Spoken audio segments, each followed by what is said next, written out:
Okay, guys, we are live. So for those listening at home, welcome to the Dungeon Musings YouTube channel. My name is Kevin Madison, and I will be your friendly dungeon... Well, actually, I'll be your friendly game master today, because today is session 1 of our brand new mini-campaign playing Green Ronin's Modern Age RPG in their very cool Threefold multiversal setting.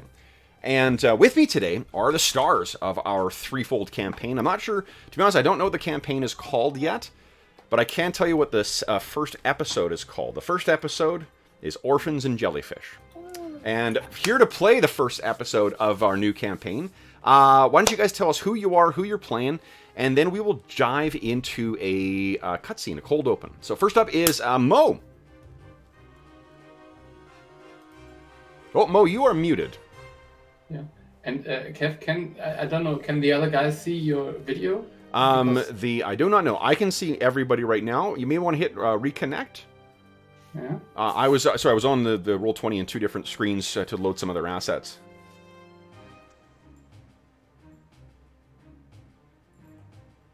Oh, I can't hear Mo at all right now. What? Can you guys hear Mo?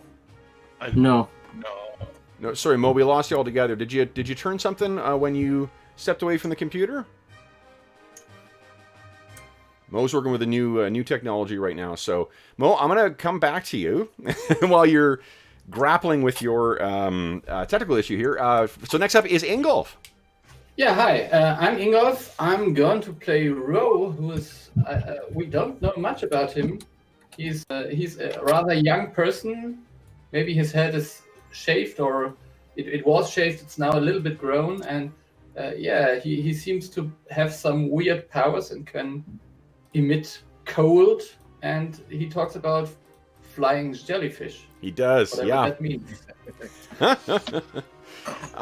Next up is Jeffrey.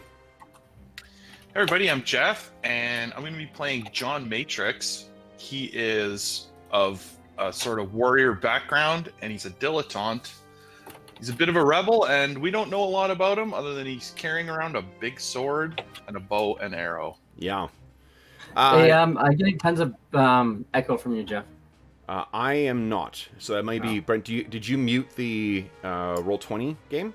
You have sound on in Roll20. Yeah. So you know what? Yeah, new game. I haven't tweaked the settings. That's it. Thank you. Okay. But Brent, while you are doing that, why don't you tell us about your character? I am playing a former soldier. He's, I guess, probably in his probably somewhere in his 50s. He, after a long career with the military, he got a part-time gig working security, and he found himself in this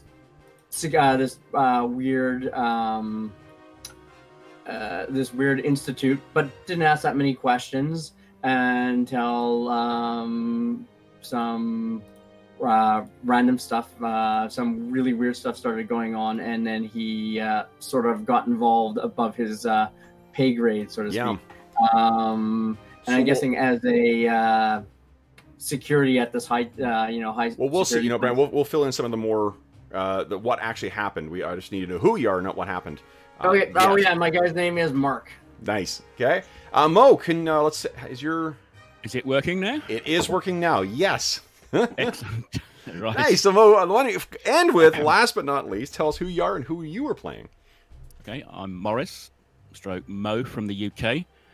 I'm playing Amber Black, or Darlene is her middle name. Mm-hmm. She was a member of the current US Army. She's in a technical backroom role. Let's hold on. We talked about this before. No, you Okay. weren't. Sorry, guys. Before we went live, we talked about this. I am an ex member of the army then. Yeah. You were not where we're starting things. Remember, is you don't have your character has had a lot of strange coincidences, but you've done nothing remarkable up until now. This is not a matter of a person who's coming in with a extensive, Seagal character-esque backstory of, like I was a this and I was a that and I was a blah, blah, blah. This is the most exciting thing that has happened to you. Yep. It's more like Zwelig. Isabelle, I don't know what that is. Sorry. Oh, it's an Andy. It's a. No matter. Okay. Sorry, I don't get that reference. Oh man. So, but what your character does have? Why don't you tell us about the strange coincidences and strange kind of connections that she does make? Well, yeah, she's always had very strange things happening to her. She got struck by lightning on her 5th birthday. Weird things happen. She ends up in strange things happen. Snowstorms in June. Very weird thing. She was going to go to university, but all her applications kept getting lost, burnt, or blown up. So she ended up as NCO in the army, and I assume that's now stopped at some stage. And she's investigating something she's heard about this place in Nevada.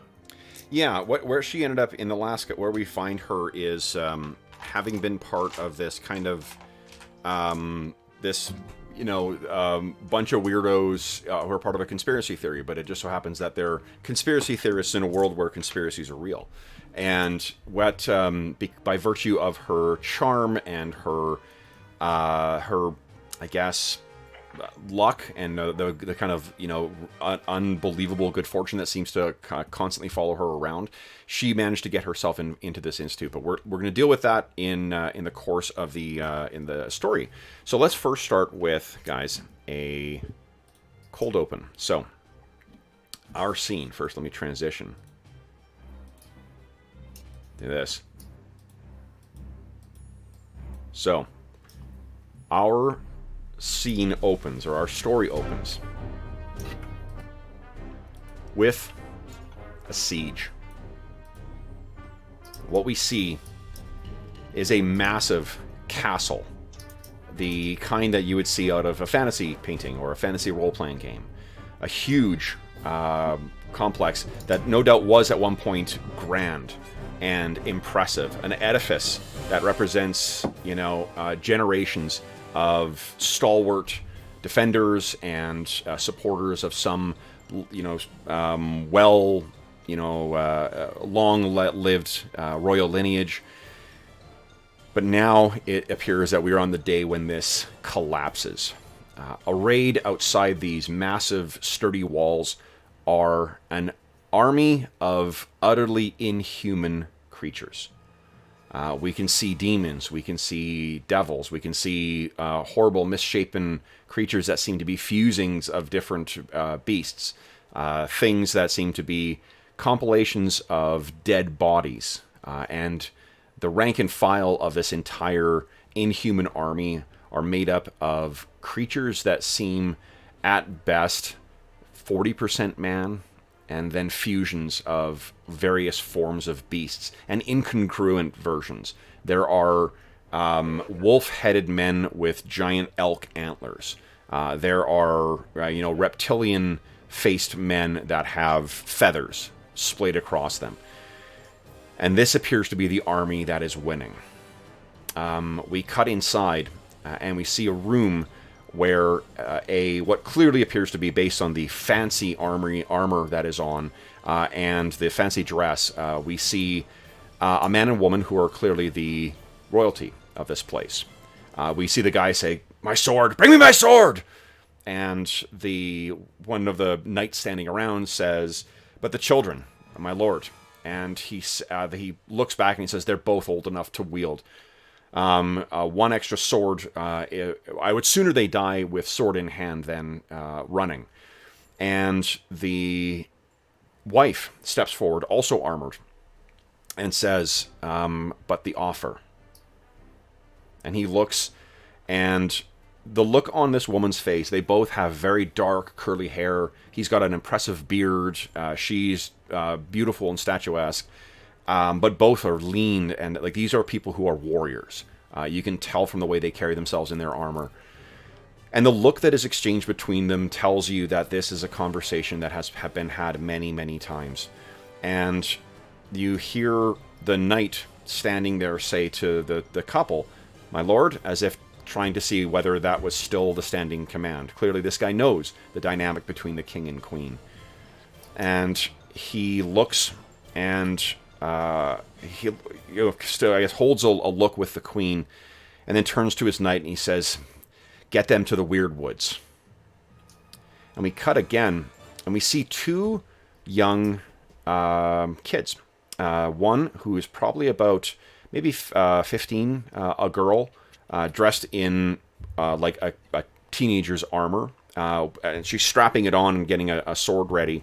And we see a boy, and the boy is maybe 10, and he is likewise trying to ape what his sister is doing, but he's having a hell of a time. It's comical to see him trying to put this tiny, or at least this armor that is clearly too big for him on, and carrying this massive sword behind him that may actually be as long as he is. And the girl says, "They won't let you fight. You're too weak." And the boy shoots her a look as if to suggest that this is the razzing that the older sister gives the younger boy each time. And then we see the door burst open. The girl, her hand goes for the sword, and the boy does as well. Clearly, these are well-honed instincts from both of these children. Young though they may be, they are warriors. The man who walks in is the same knight. And he looks at the two of them, and he says, "Take your armor off. Put your traveling clothes on. We go for the woods." And the two of them kind of look at each other as if incredulous. The girl opens her mouth to say something, and the knight just simply holds up one finger from his mailed fist. And she knows that she needs to... that is a battle she will not win if she challenges him on it. We cut to see the outskirts of this city. And we can see that it's not just the castle that burns. It's the entire city. And riding away from this are three figures. The aged knight who came to collect them, and the two kids, all on their own horses. And with them, their supplies, their sword, their bow, their armor, although strapped to the horses. And they ride like wild. And as we see them go off in the distance, we as viewers see a horse, it looks like a horse and moves like a horse, but its face seems like some kind of predatory cat, and it doesn't. The hooves end in these reptilian talons, and mounted on there in this full bizarre, almost like living like wood armor, with a face that's a wolf and massive elk antlers spread out. His eyes flare, or its eyes flare, and four of these inhuman soldiers begin riding after the trio. We cut to a scene of standing stones, very much like Stonehenge or Avesbury, standing in the middle of a clearing. And we hear the sound of these panting horses come charging in. And the three figures that come riding in on these horses are, of course, the young girl, the young boy, and the aged knight. The three of them make their way over to the stones, and the aged knight says to the girl, "You know which one. You know the words. Your mother taught you, yes?" And the girl says, I know. And you can see as she's panicking to get some scrolls out from her casing that she doesn't know it by heart, at least. So as they're going along, they're looking, and what you can see is that each of these stones that makes up the stone circle is in the shape of kind of like a gate, or like a torii, the entrance to a torii shrine, or a pergola where it's a cross beam and then two down. And at the apex of each of these stones, there is a marking. And it's a runic marking of of the kind of like generic fantasy type that we would all recognize. Looks kind of like a cross between like a Chinese character and a Norse rune. And she's going along looking at each of these. The boy is looking at each of the ones, and he says, "Well, which one?" And the aged knight, as he's watching the two do this, his head cocks to the side, and he looks back. And he looks back in the direction that you had come. And we hear shh as he draws his sword. And he says, "Hurry, girl. Hurry." She carries on looking through these, and we can see the boy is looking over her shoulder. And then she stops at one. She says, Yes, this is the one. and she pulls out these scrolls, which then fall to the ground. And we can see that the scrolls themselves are very, very old. They've got that yellowed, wrinkled quality, and they creak as they open up. And it's clearly not made of paper either. They're made of some other kind of material. She opens up one and begins speaking in a language we don't quite understand. The aged knight, his eyes trained on the darkened path, and we can hear the sound of riders approaching. The knight spares a look back at the girl, and he says, "Hurry, girl, and then an arrow lodges itself in his throat. He falls back, gurgling. And then 4 soldiers astride these inhuman mounts with equally inhuman faces come charging towards the 2 children. The boy turns, and Jeff, what does the boy do? He draws his bow and aims an arrow at one of these riders. Okay, why don't you give us a accuracy bows check, please? So I just click on this word. Right? I think so, yeah. Nice. Okay, so the total you got there is, what, 9, 11, 15. 15 is good enough to hit a hard target. So go ahead and roll damage for your bow. Which I think is this. Ooh, that's not great. It sinks into the side of one of these riders who kind of... but does not do sufficient damage to... I'm not even sure that gets to his armor, to be honest. Well, probably no, not. I mean, you're a child. You're using a child's bow, so it's just not... what do you do next? I look to my sister and I yell, "Hurry!" Okay. She continues speaking and looks... it seems as if her attention is half focused on holding up the scroll, which is now kind of wagging in the wind, and grabbing her sword as she continues speaking and speaking. These things are now 50 yards away. Now 25 yards away. Go ahead and make another attack. Okay. 7, 9, 13. Unfortunately, they can see where your shot is coming now. They deke to the side, and it goes wild off into the darkened woods. They are now 20 yards away. 15 yards away. Her voice is now reaching that kind of like high-pitched quality that scared children have. She's older, and she definitely puts on a brave face, but at the heart, you're both children. And though, hardened children and tough kids you're still kids. If you were to spare a look back at your sister, you might even see that tears were welling up in her eyes. And then she finishes her incantation. And there's this flash of light. And it's a light, a quality of light that you're unfamiliar with. The closest you may think of is brilliant starlight or moonlight, because it's got a bluish kind of quality to it, almost like hollow or washed out. But you barely have time to recover from the assault on your visual senses when the assault on your auditory senses begins. And there is a sound like 100 cannons going off. And the oncoming riders are somehow chewed to pieces by an invisible, by basically invisible arrows of some kind. You spare a look back, and what you see is 5, you think, men covered in the strangest armor you've ever seen, and wielding some bizarre form of perhaps crossbow. Because what we see and recognize is 4 soldiers, special forces soldiers, who have stepped out wearing full tack gear, wielding AR-15s. And they have... Oh, Brent, can you mute yourself, please? You can see that they have cut down these. And one other person steps forward wielding a pistol and says, "Come on!" to the 2 kids. What do you guys do? I follow them, I guess. You follow them through, and what you step into is one of the strangest rooms you've ever seen in your life. That weird washed out starlight continues in here. we as a modern audience would see a warehouse with warehouse lighting. It's clearly nighttime because there's no light coming in, or perhaps this is underground somewhere, or with blacked out windows. In any event, it's all just fluorescent light inside here. And you can see that the 4 Special Forces soldiers that have gone in are but the first of an army waiting to go through.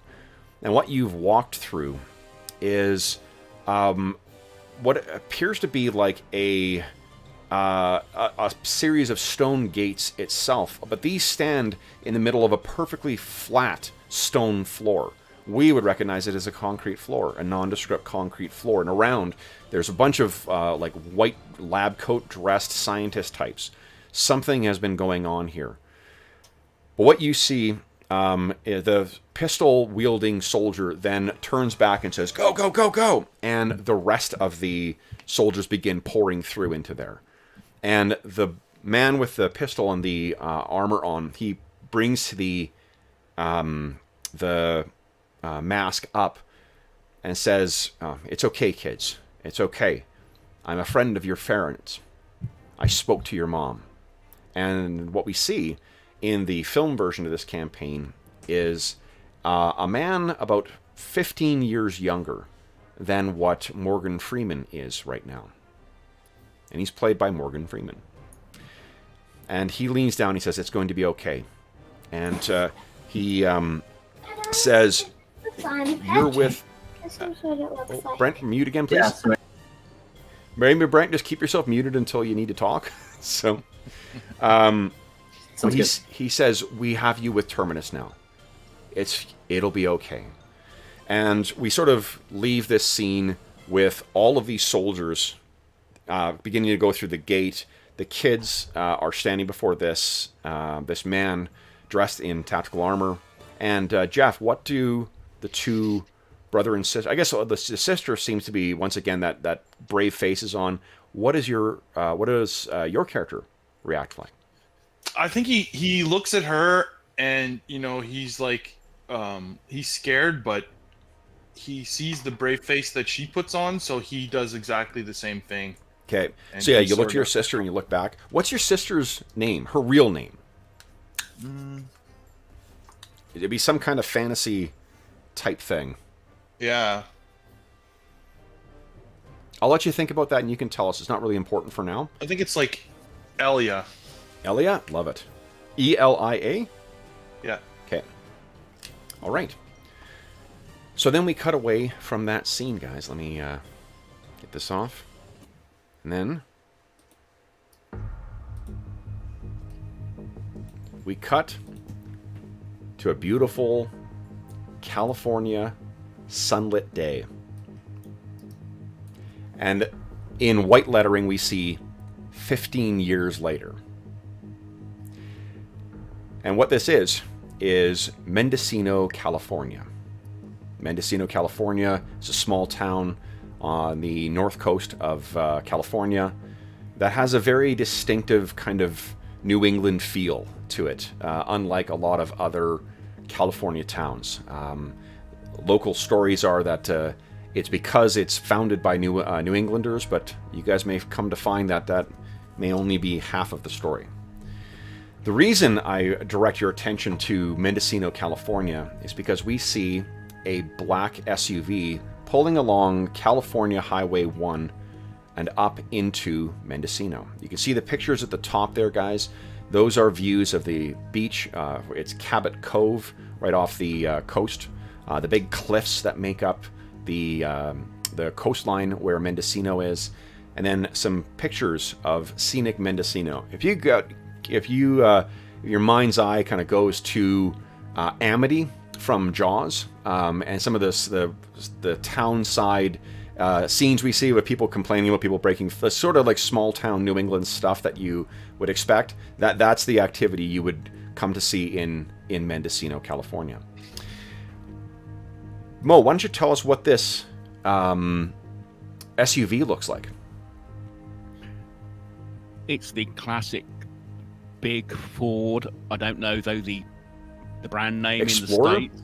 Explorer is Yeah, what the we call Ford it here, Explorer. It's the Yeah. classic Men in Black Agents of Shield type car. Slightly tinted windows, so you can't really see what's inside. Yeah. And so am I correct in thinking that Amber's got like sunglasses on, like she's looking like her best impression of an MIB? Yeah, if we're doing that. Yeah, she's got the Men in Black's suit on. Okay. You know, short boots. She's not trying to run in heels. Yeah, but it's the classic, a female version of a suit. Okay. So you pull in, and as we're pulling in, the camera goes over to the front passenger seat. Who is seated in the front passenger seat, guys?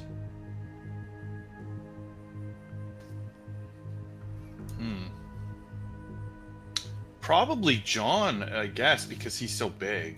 Okay. So John, am I correct in thinking that unlike Amber, who's got the tinted windows up, who's got her sunglasses on, John's got the window down and is taking in everything? Yeah. Okay. He's got his a t-shirt on, and you're coming in from the south as well too. You've passed through Big Sur. You're making your way up towards the direction towards where like Carmel and San Francisco are. But you're driving in, so it would be the opposite. The reason I mention that is because it would be the opposite side of the road is where the coastline is. So you'd be looking out over the, You'd be looking out into the town itself and seeing, this is summertime. This is the peak of tourist season. So there's people from all over who are, kind of filling up the streets of Mendocino. What do we see John doing as they're pulling in? I think he's just gawking at everything. Yeah. Now, because John is, of course, a strapping, young, attractive character, I think that you get quite a few kind of smiles and waves from some of the female and likely some of the male as well. Pedestrians? Yeah. Give me a sec here. He's waving back to people. Okay. Love it. Let me grab your tokens here, guys. I just want to situate those so we can picture them. Okay, so then that's who's in the front seat. In the front, who is in the back seat behind the driver?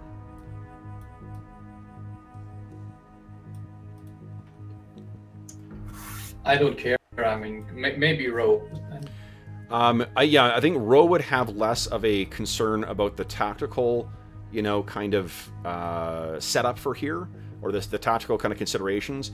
What I will tell you, and we're going to find out more about this in a moment, but you guys are absolutely on the run. You are on the run for people who want Ro, who want the rest of you, and they don't want to ask questions. They will be interrogating you and then perhaps killing you. So with that in mind, where would, I guess, Ro is probably taking the lead from some other person in here. Mark, what do you think you're doing? Where would you want to situate yourself, and what would you be doing? Well, my guy's a bit bigger, so usually there's less room behind the driver than behind the passenger. The person in the front of the passenger seat gets to squish a bit more. Well, unfortunately, you've got John Matrix, who is in the passenger seat right now, so he's the big dude. Okay, so I'm uncomfortably cramped in the back seat then, because I'm not I'm looking at my stats and the image for my character. He's a rather large dude, so totally. He's cramped in the background, cramped in the back seat. Okay. Doesn't fit too well, but trying to make the best of it. Pretty stoic. He's a lifelong soldier. Okay. Well, I think American SUVs are quite big, so it's a 7-seater, I think. Oh, yeah, that's right. Sorry, I forgot. So they're not big ass SUV. So I'm fine then. I'm. So let's talk about. Amber's going to put the window up and say, "Watch out for cameras. We want to not be seen." Okay. So John's maybe leaning out the window, and then the starts going up, and he pulls himself inside, and then the window closes. You guys have video cameras? What was that? Sorry, Jeff? That's what John says. Like video cameras? Yeah, they've got them all over the place. The police and people can track people. Are they filming a police show? No. They're filming the public. Oh, that's strange. That would be the most boring show I could imagine. So we should maybe let's explain where John, both for the viewers at home and then for the sake of the other players too. Where's John Matrix get his name from? From the movie Commando, which is a 80s action movie for those unfamiliar, starring Arnold Schwarzenegger. And what's the reason for your character selecting that name? He's never really had any formal education here on our world, but he was given access to sort of maybe one of the other Friendly Soldiers VHS video collections, and so he's watched 80s movies and 80s television programs on VHS tapes, and that's sort of where he's picked up his knowledge of our world. Yeah.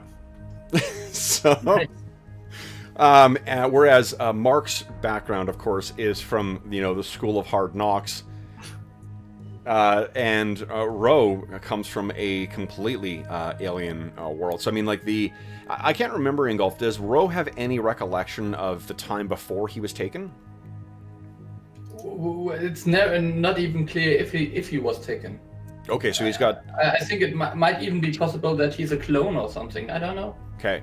So this is the first time then that you have seen... You guys have been going up the coastal highway for about a day now.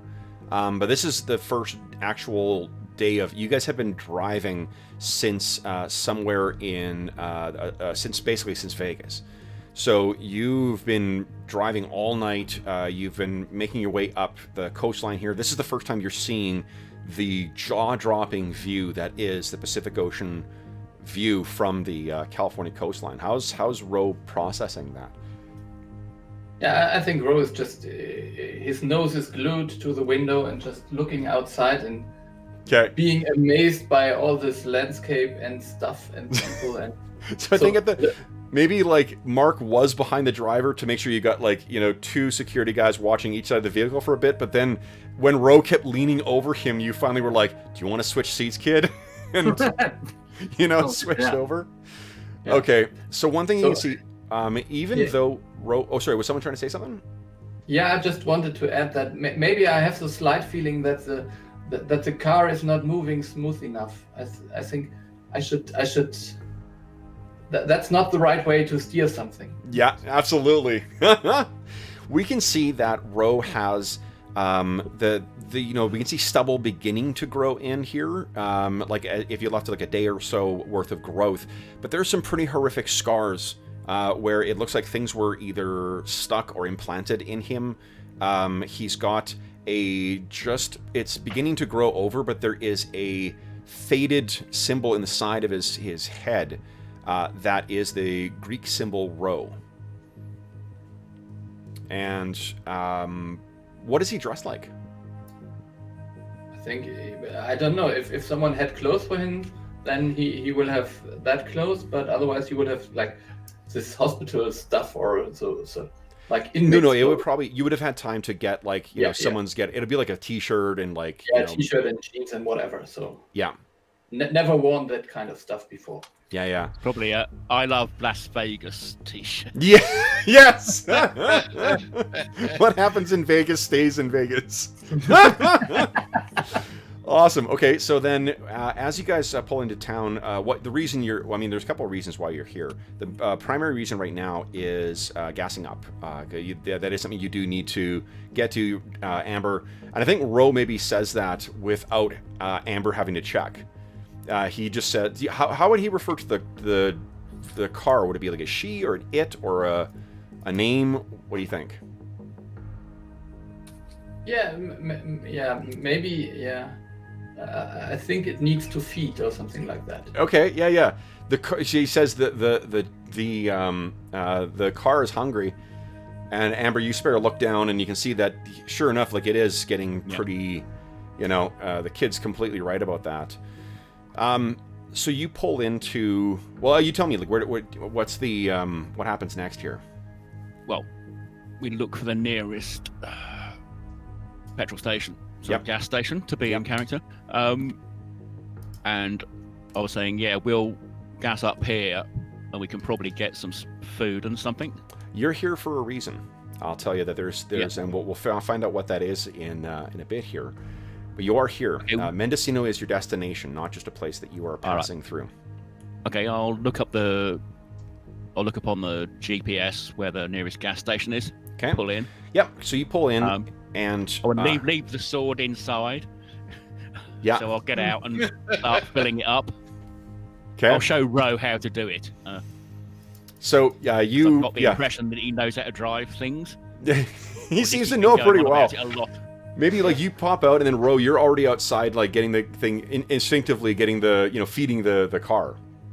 You know what? I think Mark's gonna get out too, just so no one does anything too weird, or he can intervene with the.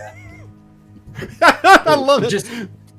Just he's not gonna say anything, but if there's a weird interaction between someone at the gas station and someone else where they're using bizarre terminology or doing something completely out, I can step in about the the challenged group of people we're supervising today, or something like that. All right, John Matrix, what are you doing?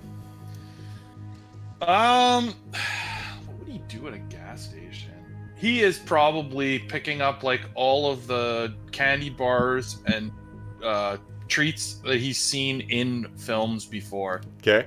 Or on TV shows, Yeah. See, you're grabbing a bunch of stuff, and the little younger guy behind the till, you walk in and you're this huge fucking dude, and you're grabbing all these candy bars, and he's kind of watching, you fill up the little, the paper or plastic basket that you're grabbing everything from. And you also find a pair of, we'll say I'm not sure if they're Ray-Bans, but the glasses the sunglasses that Schwarzenegger wore in Terminator. Oh yeah, perfect. Yeah, so we see you, stop in front of one of the sunglass things, and you put it on, and you're like, yeah. And something catches your eye, or catches your attention out of the corner of your eye too. It's a stand of leaflets for for local tourist attractions. But this one happens to stand out for you because what it says on it is as seen in Murder, She Wrote. Oh, nice. And you were like, what the shit? So it's a free pamphlet. You grab that thing, and we'll cut back to what that means in a moment. So Amber, Rose seems to have finished filling up the tank. What are you doing during this time? Well, I'm going to keep an eye out for anyone watching us. Okay. But then I'll also go in and pay. Okay. Yeah. Or you pay at the pump. I will. Yeah. I wouldn't actually mind, now that I think of it. Mark has the idea of picking up a random ball cap or some kind of hat from there, and maybe some sunglasses too, just in case. Sure. So you walk in, and John turns towards you, and he's got these perfectly black sunglasses on, and John holds up this pamphlet, and the pamphlet seems to be for a place called Hill House of Cabot Cove. It's a hotel in town. But what's the selling thing for this is that there were a couple episodes of Murder, She Wrote that were filmed here, and John seems to be really excited about that. I just sort of stare at him. If you scroll down, guys, this is a great. This is Hill House on Cabot Cove. That's the. John is like, this looks like a great place to stay. So one of the upsides from you take a look at this thing, and let's take a look down here. Brent, this is an aerial view of Hill House. Yeah. The one upside is that it has incredible lines of sight from every direction. You can get rooms that are that have one entrance into the hotel and one exit out into the parking lot. So there's multiple exits from this thing, unlike a lot of other hotel rooms. And it kind of is in its own kind of area. Like you could really, as far as hotels go, this is a pretty defensible place. That I'll look in and say, well, that will do. Great. Awesome. And am I correct that you're just like, yes! Yes! Yeah. So the kid behind the till is kind of like trying to figure out what the dynamic is between you two guys. And we'll leave you putting your ball cap on. Ro, what are you doing?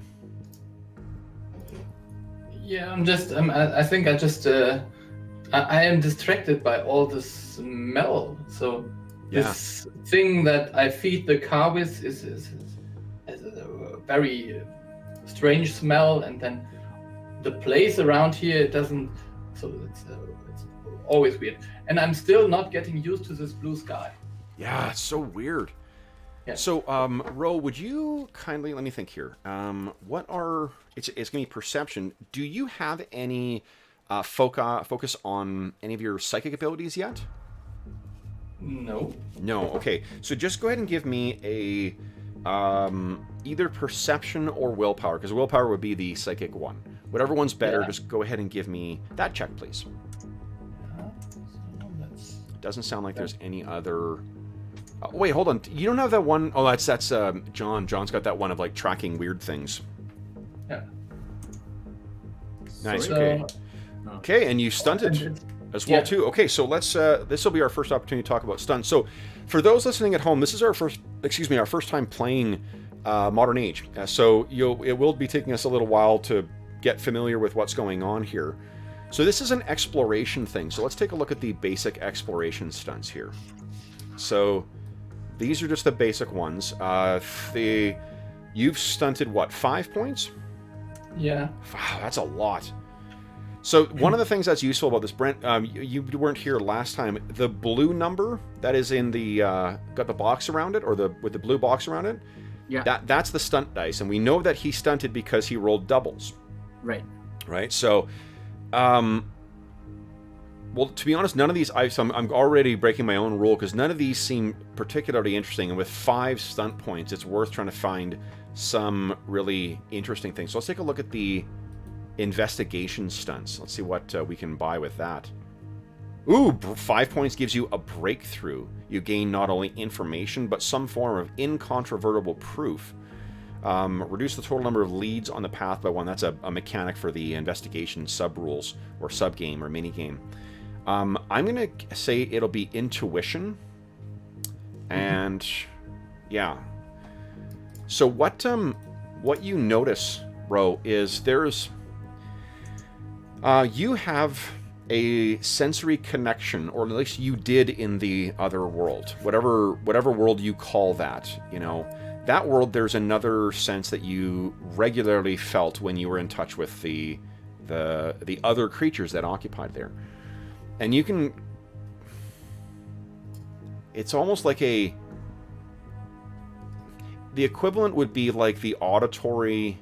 or the auditory equivalent of like a voice on a record that is being, that is kind of falling out of its groove. You hear a bit of it and then there's kind of a... and it's lost. Or perhaps like a CB radio that's not quite tuned to the right station. Mm-hmm. And you look across, and I'm assuming for whatever reason you can read still. There's something called an aquarium, or a pet store across the way, and the front seems to be full of animals or pets on display. What do you do? Yeah, so I think I'll just walk over there. I mean, slowly, but with determination. Okay. So, Amber, would you give me a perception check, please? I was going to see if you... It's going to be a very low difficulty. I just want to see if something funny happens. Right. If you've got any perception focus that would apply to him, like to keeping an eye on Ro, you can go ahead and keep that too. Or add that as well. So you can't bank stunt points, right? I don't think you can. I don't think it's like momentum. No, it's not like momentum. So what I'll also say is, what I will do is you'll bank 2 stunt points to a future investigation roll. Okay. Okay. Amber stunts as well. Holy shit. Yeah. So focused in empathy. So not sure that's going to work. No, because you're not interacting with someone trying to figure out what this. But so you stunt as well too, with 6 stunt points. Holy smokes! Any thoughts as to what I will tell you is with some of those stunt points, with intuition, you'll look over and you'll see Ro making a beeline, on the far side of the car or the SUV. He's making a beeline across the street towards a pet store, and you can see in the window there are some fish tanks. And with how much he's been jabbering about jellyfish the last, however many thousand miles, I think you know precisely why he's wanting to go over there. So what do you do, Amber?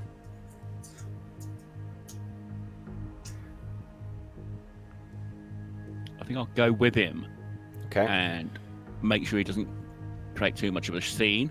Okay. And if so, I'll try and like persuade him to come back to the car if he's getting excited. So Rode seems to go in a very determined manner. He makes his way all the way over there and is looking at the, by the time you get across the street as well, too, it's summertime tourist season, so there's cars that are going up and down. You can picture they sort of stop and honk as he's walked his way out, and then they start going again, but then you run out in front of them and kind of stop them as well. So he's over on the other side before you get there. And Ro, what attracted your attention with that uncanny sense of yours is there's one tank. This is full of this is one of those small, mom and pop pet store type things or whatever. There's like a puppy in the front window. There's a cat or two in one of the other ones where you can go in and pet them and whatnot. And there's also a rolled out aquarium display. They don't leave them out all the time, but it's sort of clear they roll them out to kind of draw attention. And there's a bunch of multicolored, unusual fish that are in these things. But the thing that attracts you is there is one tank that is full of tiny invertebrates. And you're not sure if they're like tiny man-o-war or whatnot, but they're also lit up with some kind of unusual black light. So they have an eerie kind of, pinkish or yellowish glow as they drift through lazily through this perfectly blue water. And you walk up, and the voices you're hearing, or it's an inadequate word for how you communicate with your jellyfish friends. But that's what these things seem to be doing. What do we see as you walk up towards these things? Yeah, I think I just I cannot touch them, but I reach out with my hand. Yep. And if I can connect, they will react to. They will maybe begin to float around in a formation. And I will start to smile. Nice. So, Amber, you walk up and you can see that it's exactly as he's described. Like, his hand goes there, and now all of these man-o-war are drifting right around where his hand is. And he looks up at you and gives you this big, goofy smile. I mean, he looks like... how old is Ro again, or how old does he look? 16, 17, maybe? I don't know. Okay. He gives you this smile that, like, an 8-year-old would give. That just pure, unadulterated joy that kids can experience. So readily, at least. And for a kid that's clearly been through so much trauma, this is maybe a bit of a breakthrough. What do you do, Amber? I'm just trying. Amber? Are you looking for your gun stats? You're going to shoot him? Put him down! He's a threat! I'm going to persuade him to try and think, come back to the car, we need to get to the hotel. Okay, so one thing I'm going to suggest, guys, is, again, it's the first time we're playing Modern Age, and like a lot of these games that have fairly complex, like, mini-games for kind of everything you do, I think there's a tendency sometimes to always rely on that, and we don't need to do that. If you guys just want to roleplay through stuff, we can do that. We don't need to make skill checks or whatever else. If it's something that is contested or something where the outcome, it's interesting that the outcome is uncertain, we can then engage those rules. But otherwise, we don't need to continually think of the game lens through which that the story is going to be passing. I'm not sure if that's what you're doing, Mo, but just I figured we'd cross that. That gave me an opportunity to talk about that now. So what do you say, Amber? So you seem interested in the jellyfish. Yeah, I can show you now what I couldn't express earlier. Look, when you drive, you have to move like this. Then the things move a little bit smoothly. Yeah. Okay. This Amber's trying to hide the fact that Ro can control jellyfish. Yeah. And she sort of, she's wearing the sunglasses, but internal monologue, she's probably saying, where the hell did he come from? Okay. But I'll look back across the road and say, right, we need to get going. And I'll explain about crossing the road safely. Awesome. Okay. Okay, yeah, I try to understand what he's... So I... one neat thing about this game that I do like is they actually encourage you to do both like end of session XP rewards and also on the fly XP rewards. So what I'm going to give you guys is, let me see here. I'm going to go verbatim from the book here just so we know what's going on. So the instant experience rewards are on page 153 of the core rulebook, and what they suggest is like when a player does something that's a bit better than average, you can give them 10 XP. Something that's great, you give them 25. Awesome is 50 XP. I'm not going to continually reward you guys with awesome amounts, but that was pretty awesome. So you both get 50 XP, as do you, Jeff, for your role-playing of young John. Oh, great. And if your sister, if Elia has her own name as well too, I would like you to, you don't need to know it now, but give some consideration as to what your old name was. Right, yeah. I'd also suggest you want to give some consideration as to why you don't use your old name. I can tell you that Elia does continue to use hers. Okay. Okay. So, well, how do we see John and Mark leave the gas station? I think that it sounds like Amber and Ro are heading back to the SUV. John and Mark, what do you... We found a place. It'll do for staying. It looks good sight lines, and I'll like and I'll get into the vehicle. Okay. John has a bag that is like full brimming of candy bars, and he's handing them out in the vehicle to everyone, and like not even like giving you a chance to really say no thank you. He's just like assumes everyone wants a candy bar. Well, we've been going for about 12 hours. Yeah. I just checked the driving time from Vegas to Mendocino, so it's... Am I correct, John, in thinking that it's all Baby Ruths? No, it's a whole bunch of ones that he's seen from, It's well, I'm just thinking it's Baby Ruths from Goonies. Right. Yeah. I mean, he's got a lot of those, but he's got a few others too. Yeah. Is it M&M's from E.T.? M&M's. Yeah. Aren't they Reese's Pieces? Reese's Pieces. That's what it was. Yeah. Yeah. Okay. So you guys get back in the vehicle. It rumbles up. Amber, you check the. You know what you do? You look at the rear view mirror to make sure no one's kind of pulling up because you need to back out to get out of here. And what you see hanging from there is basically like a little bobblehead Agent Scully. And it brings your mind back to something else. So we're going to cut back now, guys. We see now the view of Vegas at night. It's an unmistakable skyline that we see going along.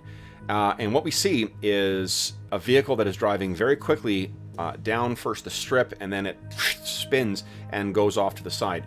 Amber, this would be the first vehicle you took from the Allen Brackett Institute. What would that vehicle be? It's not the black SUV. It's something that you would have been driving as your work vehicle going to and from work there. I think I'm going to say it's going to be a small wheel scooter.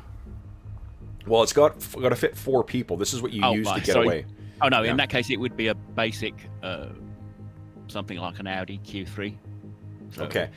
That might be a little more pricey than what you likely had. I think for North American vehicles, this is likely more like it's the Ford Escape or Okay, we'll say a pickup truck. Oh, sure. Okay, Cab over that's got like the extra seats. Yep.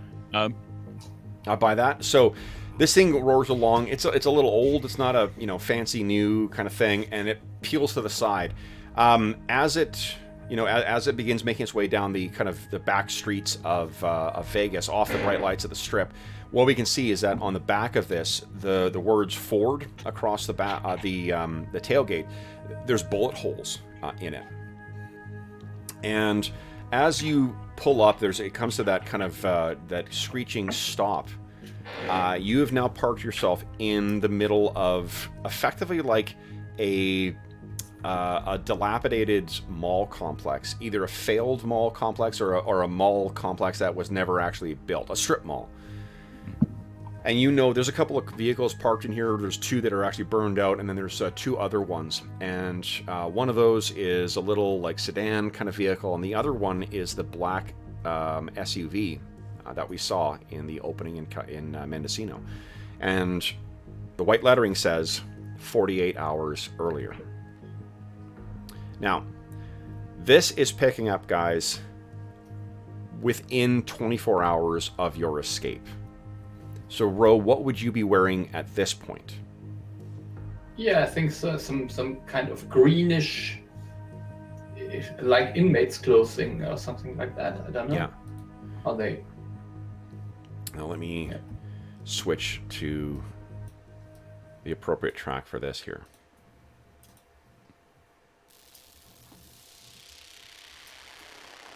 Okay. Now, we also see, so Ro comes staggering out in those like hospital scrubs type thing. Amber's probably wearing very much what she's wearing, we saw her wearing in the opening thing, kind of like office attire. What do John and Mark wear? You guys probably did not have time to change from your outfits that you were wearing at the facility, at the Alan G. Brackett Institute. Then he pretty much has like the sort of security guard uniform on for Mark, except what I've done is I've taken off like the armor part and like the kit with the flashlight and radio and all that kind of stuff, and stuffed it in the trunk so I don't look like I'm it's a pickup on patrol. Pickup, right?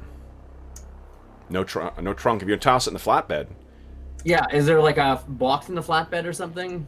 What do you think, Amber? Would there be a? Yeah, say there's an aftermarket box. Okay. At the front of the back. Yep. Behind the cab. It's got like a padlock on just to keep So- tools and stuff in. In the spirit of show don't tell, we see Amber walks over and without having to be asked, unlocks this, throws it open, and she pulls out a handgun, and gets it ready.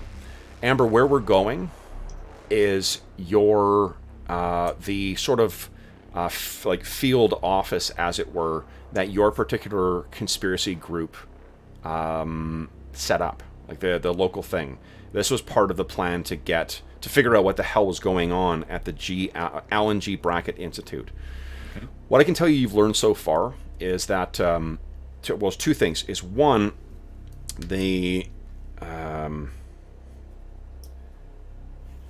information that you received for this facility, it came to your group from a third party, from some online, conspiracy theorist who goes by the name Dark Master 73. You don't know his real name, but the intel that he shared with your group seemed to be fairly credible. Your group is made up of 5 people, who include yourself, a guy named David, a guy named Adi, a woman named Samantha, and a guy named Jesper. Jesper is kind of your tech guy.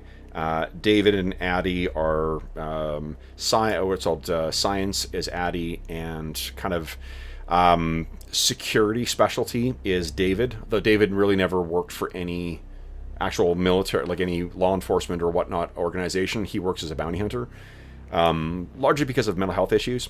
And Samantha is a research specialist.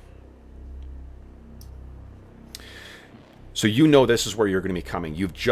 This was so much crazier than what you had expected. You've been sort of trying to make contacts with some of the people there.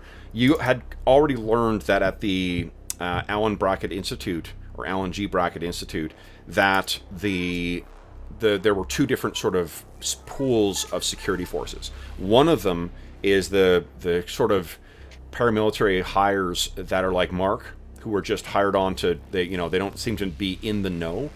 And then there are members of the second tier or higher tier security, which is where John comes from. And what you're shocked by is that, after asking around, Mark suddenly comes running up with this kid, who has some pretty horrific, what looks like surgical marks and a strange like branding on the side of his head or tattooing. And even more unusually, when you were caught by the second tier security guy, by John, he helped you. He helped you get this kid out. So what do we think, Ingolf, what do you think that Ro has told the group so far? What has he said that he's experienced?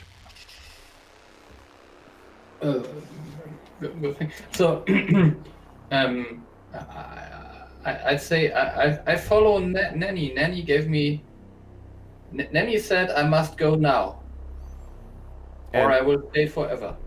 So it's like a holographic display computer thing, or does it just talk? I think for me it's just a voice. Just a voice. Okay, he's got this like elaborate kind of wrist, like it looks. I mean, like to be honest, like a kind of a high-tech version of an Apple Watch, and it talks to him in this woman's voice. And so Nanny told you to leave. I'll leave it to you. Like, why don't we do this? Let's take a couple minutes, and I'll let you guys ask questions of Ro, and that'll be sort of how much info you guys have gathered by the time we arrive at Amber's cell. She's going to try and get support from her friends and figure out what the next step is. Hey, Ingolf, when you talk to Nanny, is it out loud that we all hear, or is it just something in your ear? I think it could be loud. Yeah, why not? I mean, yeah, but I think she would only recognize my voice or ignore yours. I don't know. Well, that's okay. I'm just wondering if, when you say I'm talking to Nanny, whether we hear it or it's just something that you're saying that you hear. No, I think you can. Yeah. Okay. Yeah. Right, it's like Siri talking out loud, but Yeah. she only responds to your voice. Yeah. Right. Okay, that's fine. It would make a difference between how Mark takes when your character says Nanny says this or that, depending on whether you can hear it or just, you're saying you hear it. Okay. I hear voices. Yeah. So go ahead, guys. What questions would you have had for Ro? And we're assuming that the questions, it was kind of a panicked escape. This was on the road from this like deep Nevada desert to back to Vegas, to where you are now. Well, why did Nanny tell you to leave? And then did she tell you where to go? No, she just told me to leave. They hurt me all the time, and I pat my head where the scars is. Those bastards.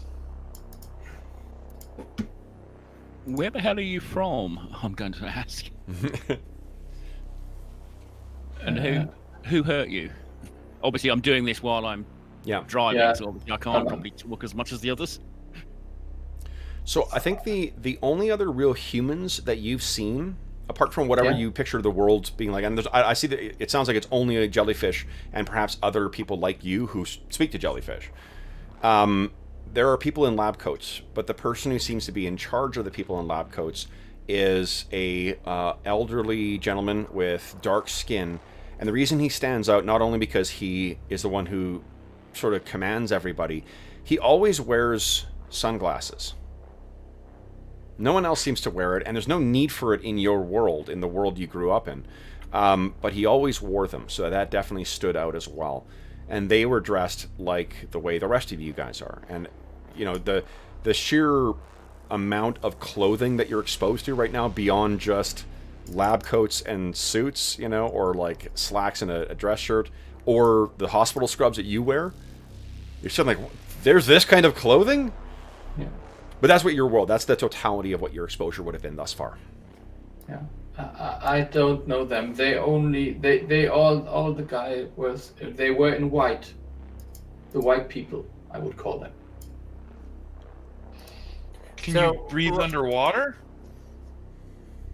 No. I don't know. I never tried. Oh. No. So I'll Google a picture of, Mark will Google a picture of of people in lab coats, and then is this sort of what the people wore? Yeah. So that brings up an interesting point.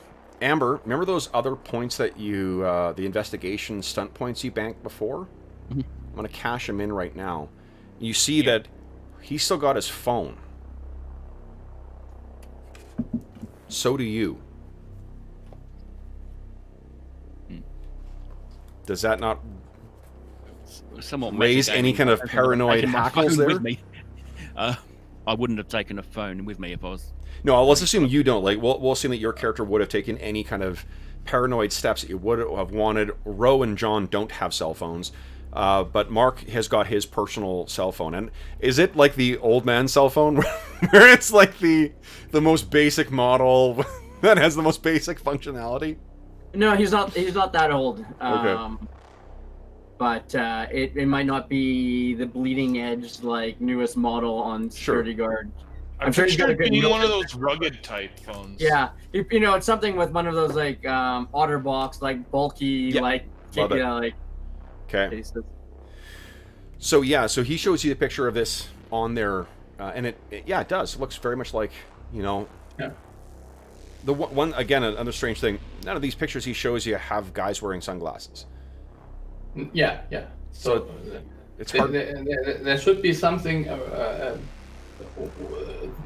I don't know how I would call that guy. So there was some who had something on his eyes.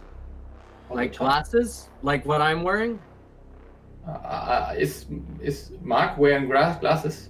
He's got sunglasses. Yeah, something, but completely black. So John, hearing that, you kind of spin around and you think, remember the guy I said at the beginning who saved you, the one who came in and that man's name is Dr. Josias Crenshaw. Dr. Crenshaw developed some kind of, from what you understand, some kind of eye condition about 10 years ago. And he wears sunglasses day, night, inside, outside, wherever. Never is without them. I'll describe Dr. Crenshaw.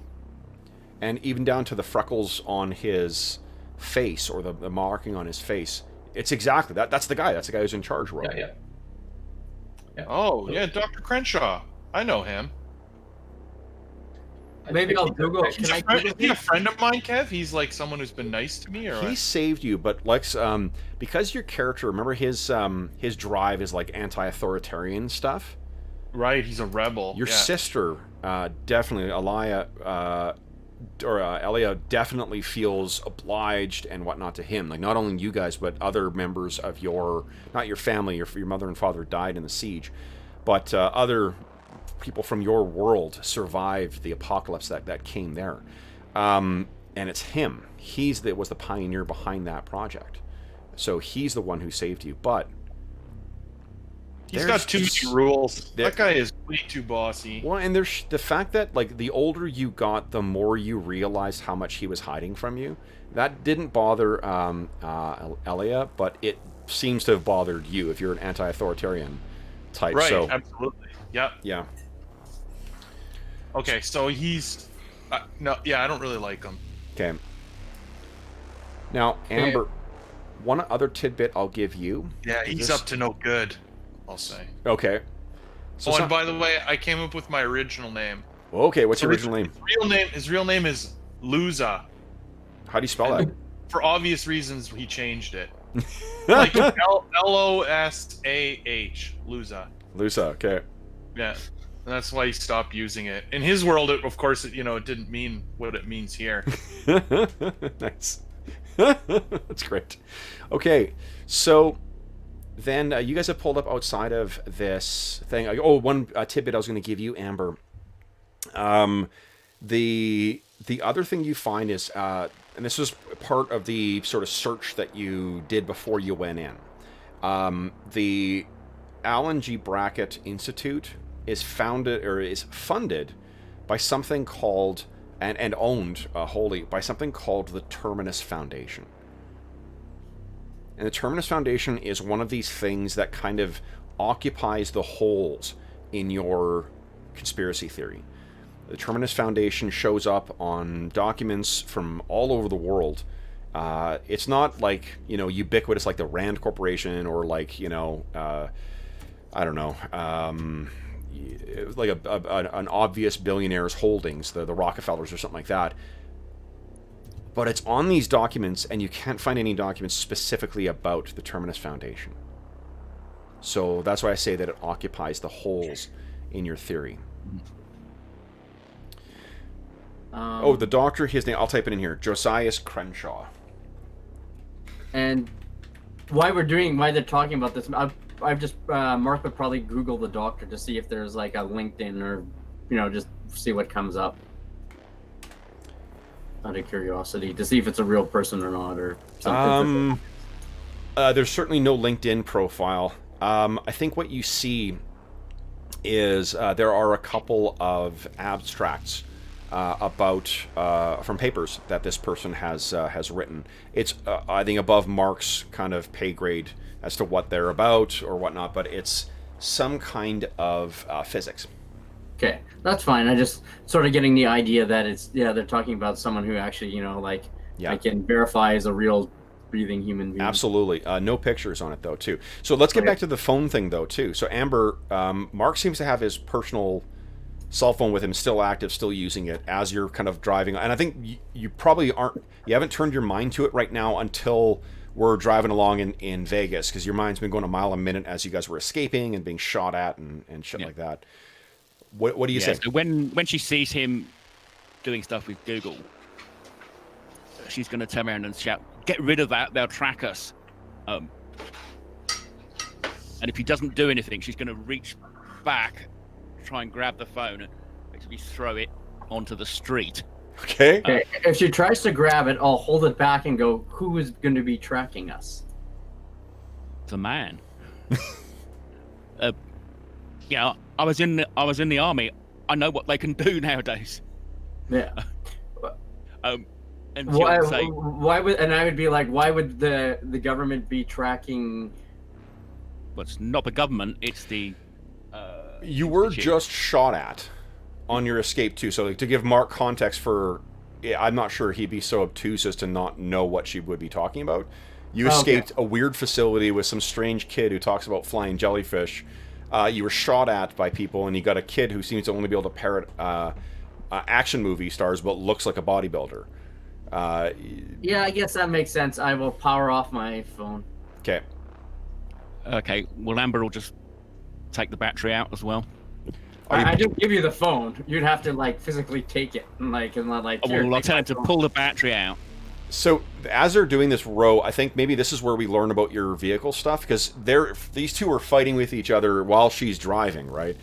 So what do we see that Roe does to sort of stabilize the vehicle as they're, she's panicking and trying to get that phone from him and whatever? Yeah, I think if I'm in the back, I just lunge forward and just try to steer with one hand.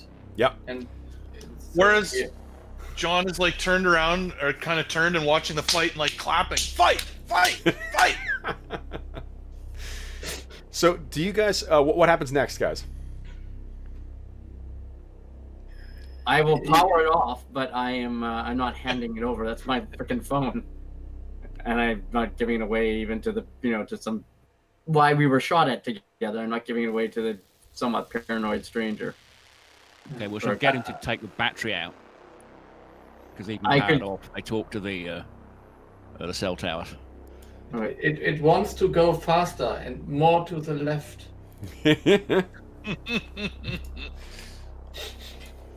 What do you think, Mark? Do you follow her instructions and pull the battery out?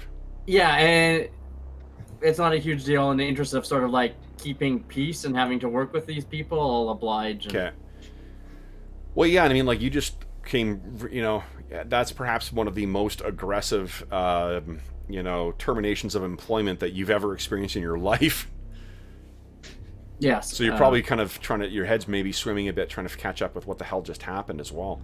So we'll say that you've finished pulling this thing up. That's when you guys pull up outside of the hideaway or whatever, or the headquarters that your conspiracy group has. Why don't we? I see we're at our halfway point right now, guys. Why don't we take our mid-session break right now? I'm going to take the pooch outside, and then during our break, why don't you, Mo, think of what your conspiracy group calls itself, and then we will come back and I'll let you guys finish asking whatever questions you may have asked Ro. You would have had a couple of hours of driving to ask Ro other questions, so think if there's anything else you want to ask Ro. Otherwise, we'll get back, we'll hear what the name of the group is, and then we will go in. So we're quite a way away from Las Vegas. You were quite a ways away, yeah. All right, okay. Yeah, you've had about probably about 5 my... hours of driving to be able to get back to Vegas. All right. Yeah, okay, so back in a few moments, folks. Okay, thanks.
Guys, I just have an idea. I mean, my character can't, but so if I have this wristwatch, which contains an AI or a connection to an AI, maybe that is also trackable. Just saying.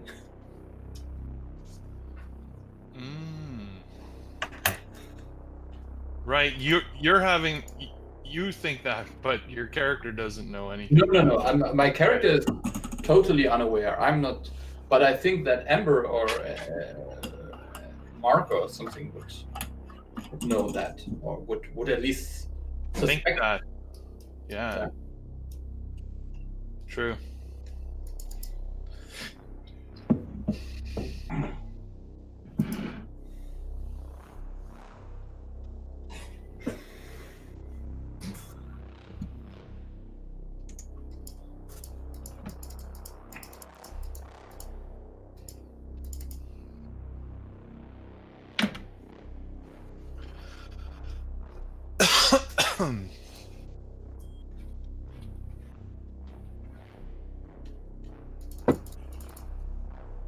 Yeah, and feeding conspiracy theories. So if humans are modified to control jellyfish, maybe they can be modified to control, I don't know, demons or whatever. Maybe this is a plan to have some. I mean, what were they looking for, these Terminus guys, in your in Loser's world? Right.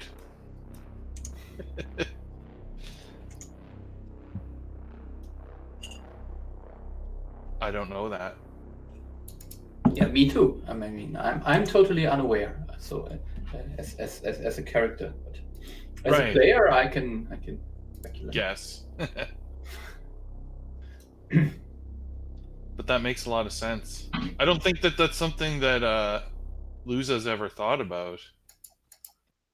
Nope. Of like, what were they doing in my world? He didn't even know, you know, he probably doesn't even think of it that way at this point.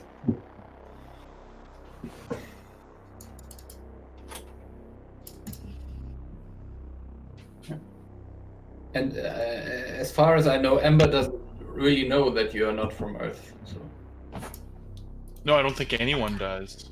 okay, yeah.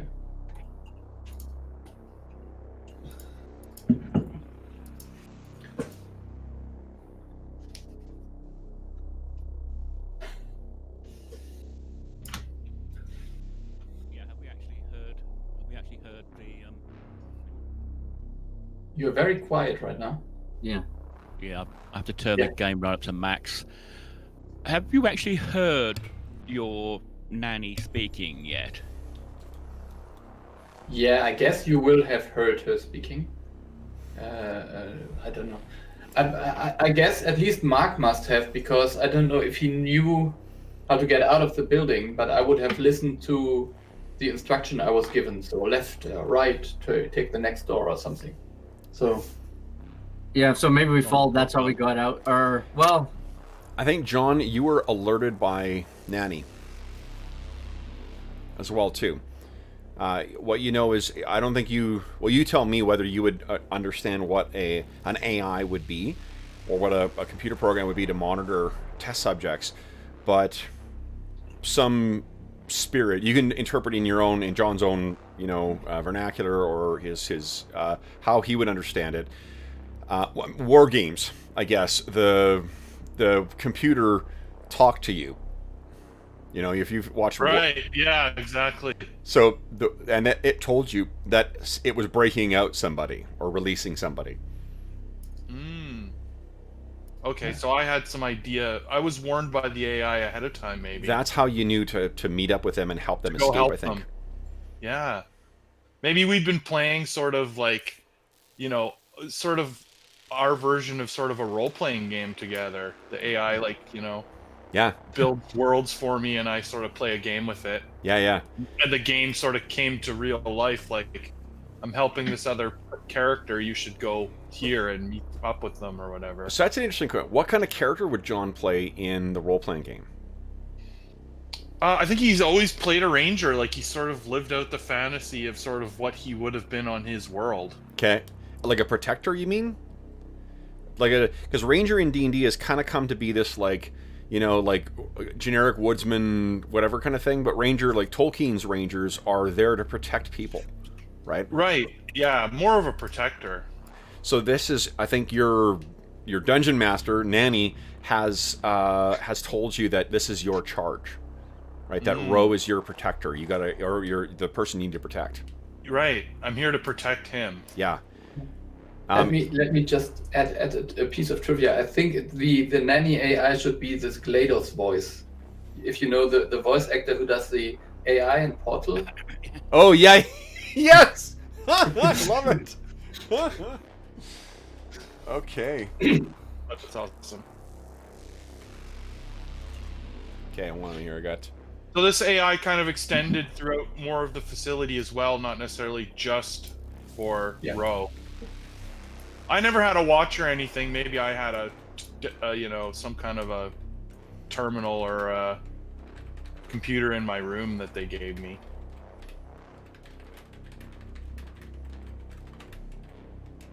So I'm just whispering something to John.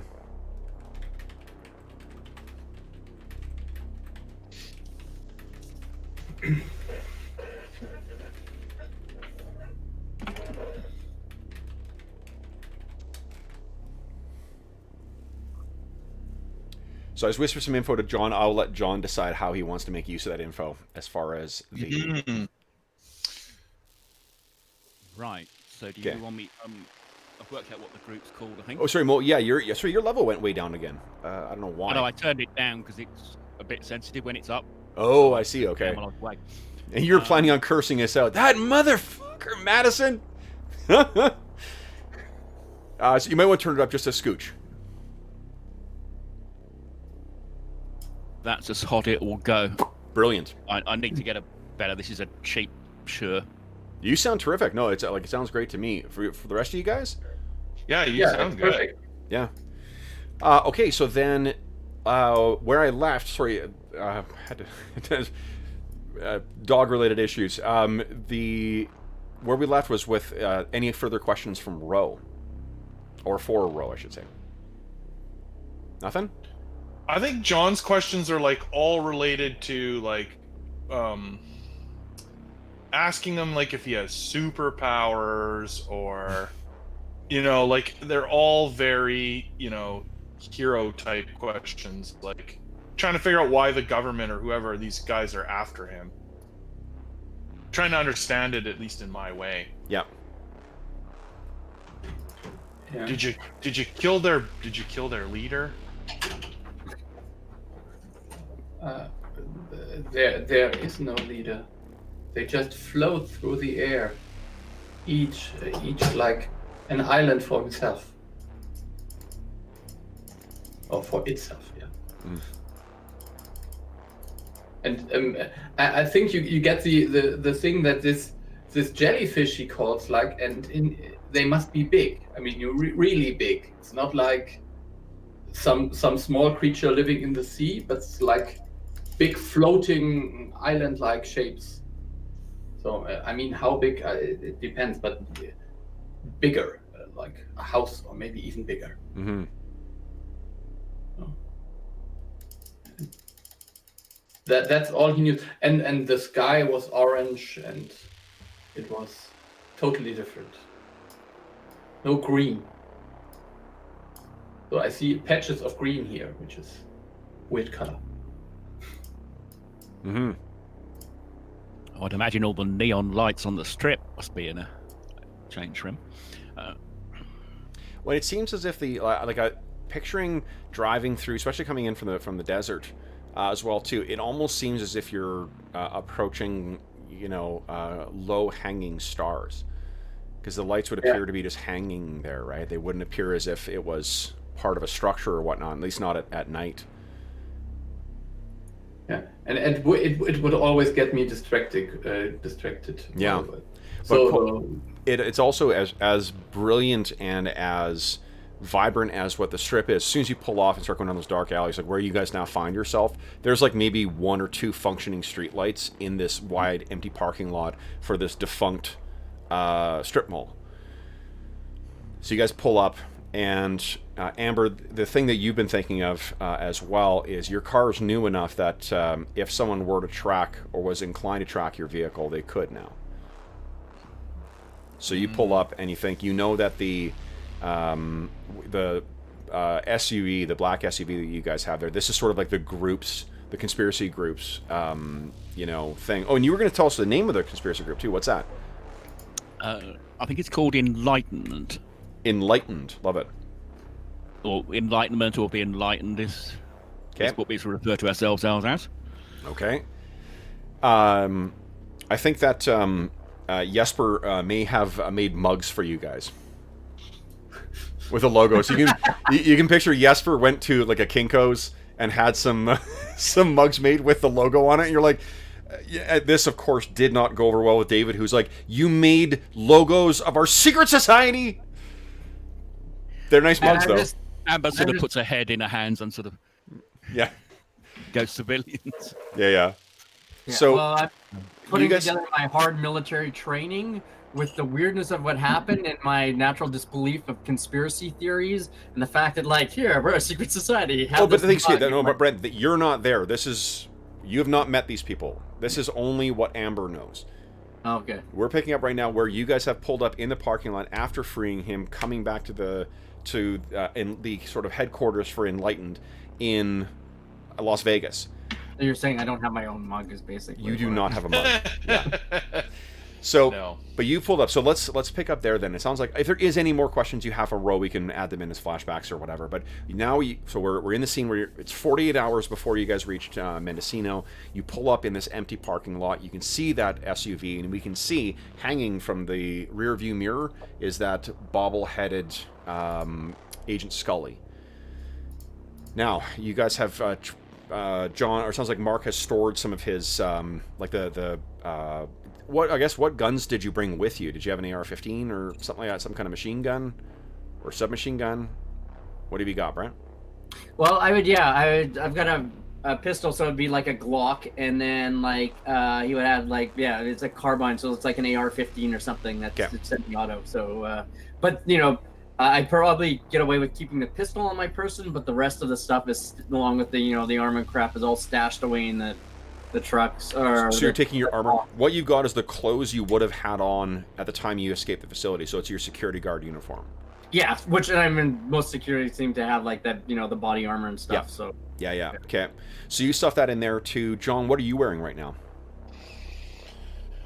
Probably at this point he's wearing whatever uniform the Institute has given him to wear. So it's probably like a kind of a flat gray kind of like jumpsuit looking like a thing. jumpsuit, exactly, like with maybe black accents or stuff like that. The logo of the Institute or whatever. Yeah. Little group division I'm a part of. Yeah. A little ball cap that you threw away by now.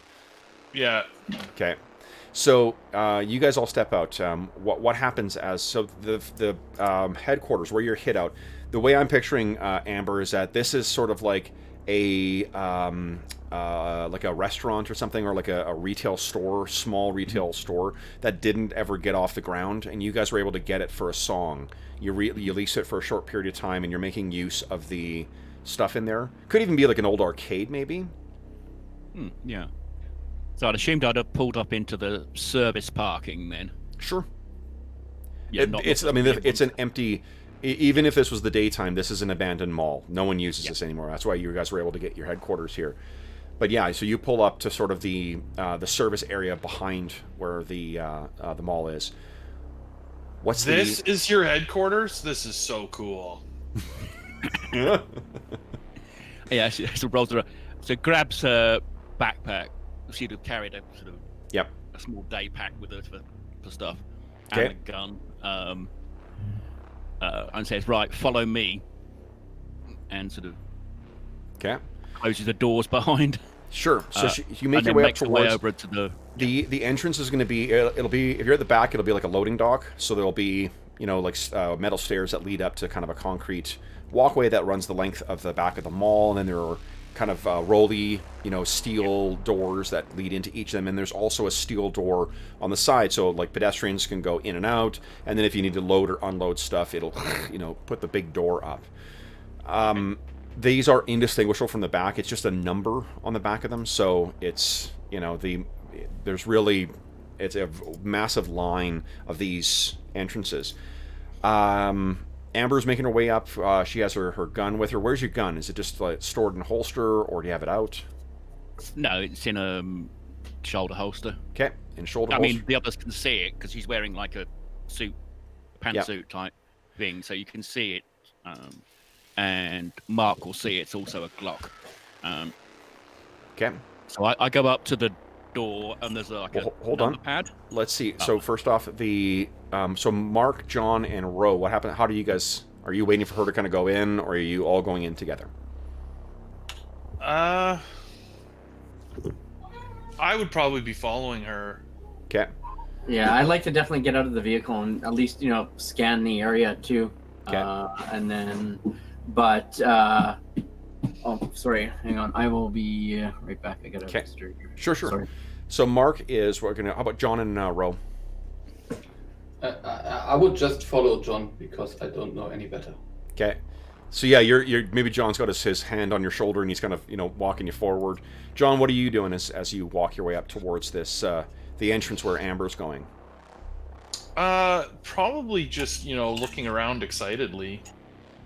Just really looking forward to this experience. Okay. Mark will say is kind of doing this thing. He's going to be on watch. He's got his pistol out and he's looking up and down the empty walkway or the empty loading area. And again, like this, it's full of detritus and old cardboard boxes and stuff. Like this has not been used for years. Amber, you were going to say that there's there's some kind of secure entrance here. Yeah, there's there's obviously an entry thing, and there's a number pad. That is way too high tech than what you could afford. All right, There's a tech guy would have sorted that out. Yeah, in that case, I'll key the mic and say. So.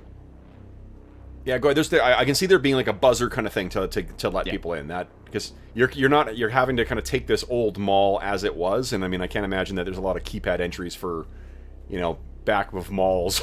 So.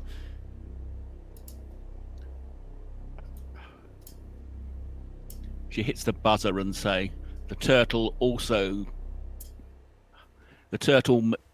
God, what is the thing from Terry Pratchett? The turtle moves. Yeah.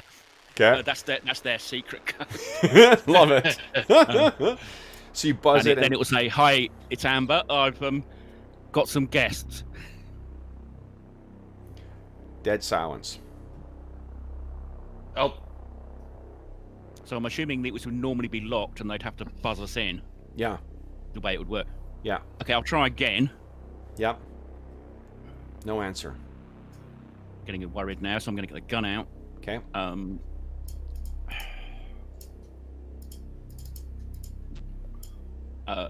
We'll try and open the thing from the outside.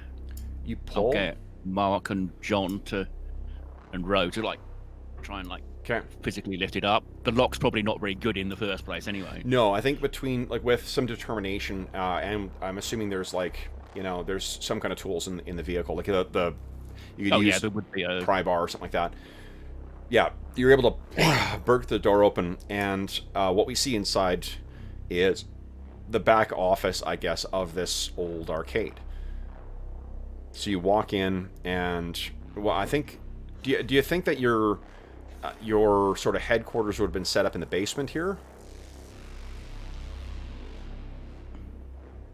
or because there's? It was an arcade. No, we'd probably have the main thing in the arcade, but this is where we store all stuff.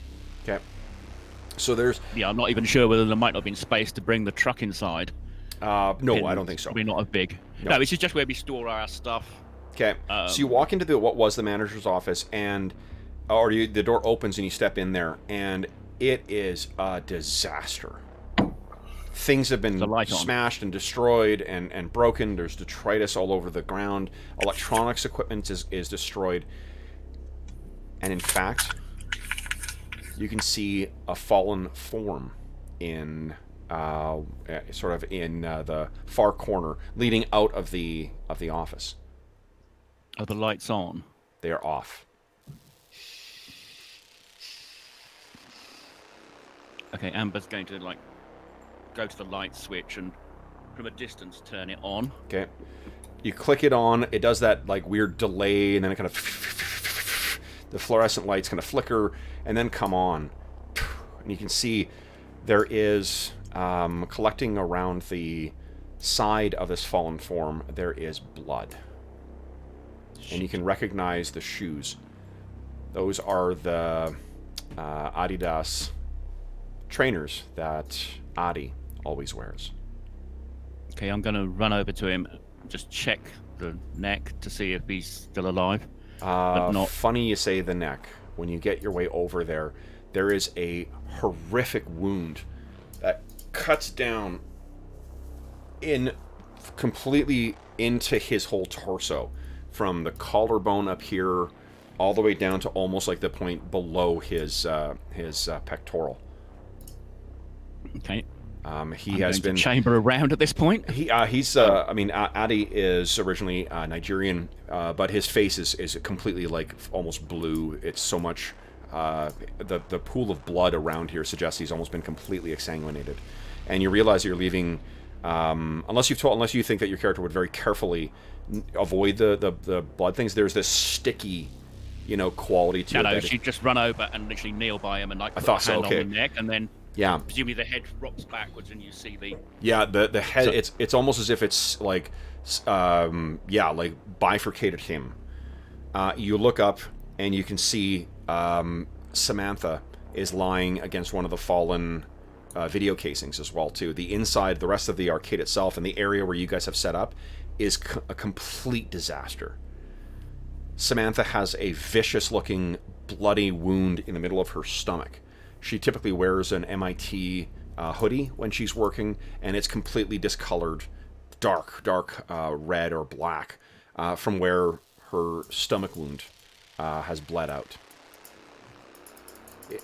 Every one of your colleagues, David has actually had an arm severed and has a vicious wound across his face. If it was not for the necktie that he always wears, you may not even recognize him. And Jesper has actually been decapitated. You find his head thrown into the casing of one of the old video arcades. Okay, she's trying not to throw up at this point. Okay, so you guys can see now that you guys have walked in and you see this horror show that's going on here. How do each of your characters react to this? Pistol out, and immediately scan for threats, and then once realized, just take a quick scan and go, we should go. Sure. So what does that scan consist of? Like, help me understand. Sort of looking, okay, so establishing there's no threat in the room. Yep. And then noticing that everyone is viciously killed and like with nasty wounds, and going, okay, we don't need to be here, let's go. Yeah. You would think, looking at these aren't like knife wounds or, this is someone taking a fire axe to people or taking a machete to people. Like, this is the shit that you read about for like Mexican cartels. This is a level of gruesomeness that you rarely see in a modern world. How does Ro handle all of this? I could imagine that there was some incidents where someone was a test subject and managed to get, I don't know, hurt by the jellyfish. So I would look. Well, I can tell you, yeah. And I think in your thing, because your world is so rosy and whatever else, I think what you've seen is someone basically that, like the Akira style thing where like just the head explodes out into blood and whatnot. You saw that. So you've seen an equal amount of like horrific gore before in your past. So how does this seems strangely different to that, but I mean an equal amount of blood. Yeah, I guess I look for for things that caused that, but I don't know what I'm looking for actually. Yeah. There's so many buildings here. Yeah. And John, I mean, is this the first time you've experienced the sort of like the sensory impression of this kind of violence? The smell, I think it's the first time since I was a child. Yeah. Okay, fair enough. Yeah. So, like, I think that's what he would blurt out and maybe surprise everyone with the comment, like, "Oh, I haven't seen violence like this since my childhood." Yeah. So it's just casual shit to him. I love that. Casual, like, yeah. I guess shit just got real, and he looks at everyone. What does Amber do in response to that comment? Yeah, not because he's made quite a few TV comments, hasn't he? Yeah. Yeah, not like the TV, is it? She wasn't front line, but she probably has seen people wounded, even if they were being coming into the camp where she was working. It just, well, I mean, you certainly don't get the smell, and he covers his nose and kind of steps back a bit. Yeah. I'm gonna. Would we have set up like our own sort of like video surveillance? Absolutely, a bunch of paranoids like that, for sure. Yeah, that's what I was thinking. Yeah. Right. I'll close the eyes of the guy that I was sitting next to. Yeah, Addy. And I'll suggest a mark that he searches. I'll see if I can find out what's happened, and then I'll go and see if I can play back any video. Sure. So this wasn't a professional hit. No professional would rip these people apart like they did. Yeah.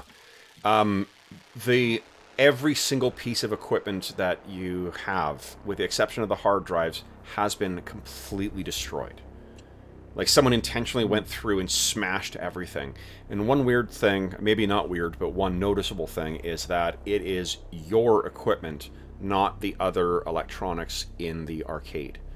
You know, like Ms. Pac-Man escaped the destruction that targeted all of your stuff. But what you can't find, as you're pawing through the stuff, you realize that like the hard drives and the laptop, those are gone. The point where you find the laptop bag, but not the laptop. So whatever I have enough experience from military saying this looks like someone did deliberately take them all. Yeah, your paranoia, I think for sure says that, and what would support that as well? Yeah, well, I've seen Zero Dark 30. Yeah.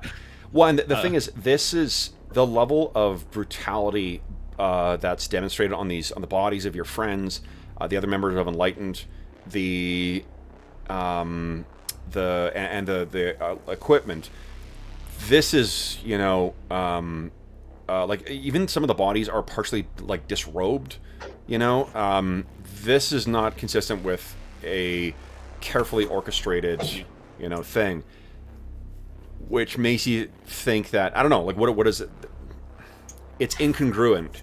The careful taking of the specific electronics that would have that kind of information and your research and all the leads you had and all that stuff, and then the what do you call it? The super violence. Yeah. Well, maybe I think, oh my God, they've got some sort of alien there controlling, and they're using it to attack people. Worse than I thought. Okay, I agree with Mark. We need to go. I'll quickly. Actually, just 1 sec, Mo. Personal. John and Mark, would you give me perception checks, please? And you can feel free if you have the. I think it's vision or sight focus. You can add that. I think one of my little handouts here has all the different foci on it. Wow. Holy shit, Mark. Jeepers. Hey, first rule of the game. Yeah. Wow. Brent, we've clearly found your game, bud. Yeah. You go find it. Wow. Okay. And we both stunted. Oh, geez, you both stunted. Holy crap, guys. 16 and 18? Good golly. Okay, so here's a couple things I'm gonna feed. Brent, you got the best roll of everybody, so let me give you a little bit of information here. One thing you find is near, because the way you described it was that, you know, Mark's carefully making his way through and checking for everything, right? Smeared on the side of an old Donkey Kong machine is this bloodied handprint. And you sort of, you've got your one hand on your gun. I'm not sure if you're left or right hand dominant, but you take the other hand and you kind of hold it up to the bloody handprint. And that bloody handprint is about 1.5 times the size of yours. Huh. And I'm a big dude. You're a big dude, yeah.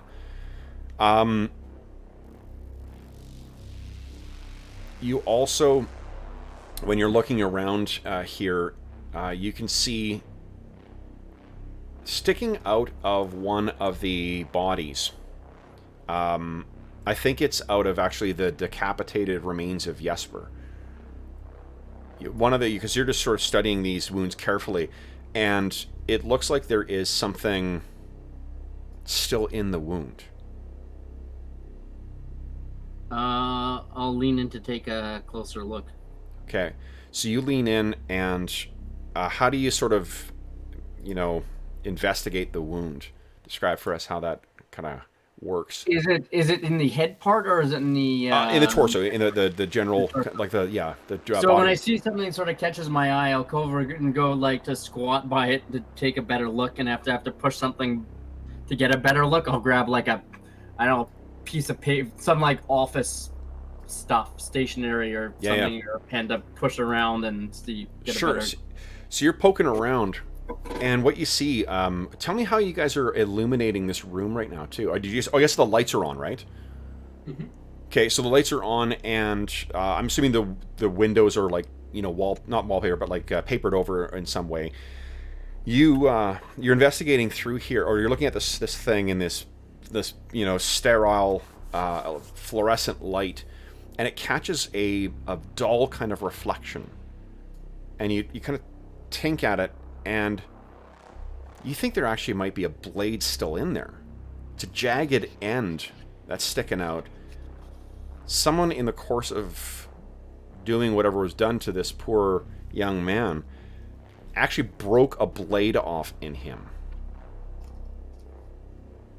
I'll point this out to the other guys. Hey, there's still there's still part of a blade in him. Someone actually broke the blade off inside of him. I think you can see it over here. Does it look like a blade for a knife or something? Like he'd be, experienced with like combat knife, that type of thing? So, honey, no. It's okay. So I guess sort of like... It's okay, sweetie. So he just doesn't like it when our neighbors hang out. What are you barking at? Hold on, sweetie. Hold on. Let's give her a sexual. I guess like a... Hold on. I'm gonna see if Canada Post is here again. So, what's up? What's up? What's up? Hey, what's up? It's okay, sweetie. All right, honey.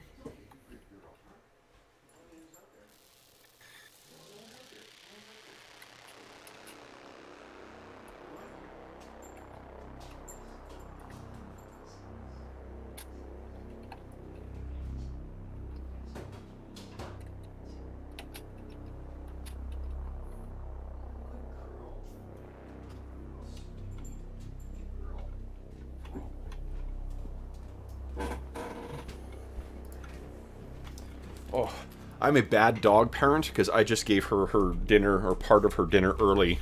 Keep her quiet. So Amber's going to go over and have a look at this blade. Sure. So it's the blade you were asking, Brent, whether it's like a tactical thing. How are you?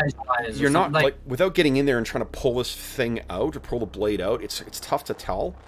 Okay. It doesn't appear like the metal that's used in it. It doesn't seem like it's part of like a carbon steel combat knife or something like that. Okay. Is it about the same size or like super big or? You can only see the jagged end that broke off inside this person. Okay, that's fine. Yeah. Amber's going to say, hang on, and find the first aid kit and get some of those gloves. Sure. Put them on. Doesn't want to leave any trace. Yeah. And effectively gently pulls it out. Okay. It's going to take some actual strength to yank this thing out. So you may need to get one of the bigger guys to do that. Just figure, like, this thing was wedged in there so hard and so firmly that it actually broke at the base of the knife, or the hilt. Strength 3. Oh, you got a strength 3? Yeah. Holy smokes! Okay, yeah, then you were definitely. I didn't switch it. Oh, nice. So yeah, then that's. Ooh. Deceptively. You stunt, but you don't succeed. So I think maybe you pull it out a little bit. You know, or at least kind of like you wiggle it back and forth so it gets some of it free. You can see from this, Mark, it's absolutely not a modern combat knife. This is something different. Okay, I'll ask Mark, give us a hand to... This is stuck. Oh, we get to explore one of my favorite things. So this is the way... There's two different ways that modern age manages cooperative things. One of them is if there's a force multiplier. So if you're helping out and your efforts get to help someone else along, you get to add all of your stunt dice. Your stunt dice in this game are also used to measure quality of success in addition to the stunt points you generate if you roll a stunt. You only got one on this so far. So what instead, the force multiplier is one of the options for a group activity. The other one is insight, which is you each make a check. If you both succeed, you take the highest stunt dice and apply that. So Mark, why don't you go ahead and give us a strength check, please? All right. If you've got might, would also apply if you got the might one. I do not. Okay, that's a success and a 4. So yeah, I think Mark. Oh, you rolled twice. Oh, sorry. My bad. That's okay. I'll say that's good enough. So you're able to sort of pull this thing out. John, are you watching this happen? Yeah, I think he's watching right now, Okay. seeing what they're doing. John, I don't think you've seen a knife like this for maybe 15 years or so. This is something from the Dark Folk. That army that besieged your home, that killed your family, that ruined your, I guess extinguished your royal line for all intents and purposes, that devastated your world. This is a blade from one of their knives. Oh. Don't touch that evil blade! It has kind of an oily quality to it, but it definitely is hand-forged, not something that was tooled or created in a mass factory or something like that. That's a tool of the Dark Folk. The what? Don't mess with it.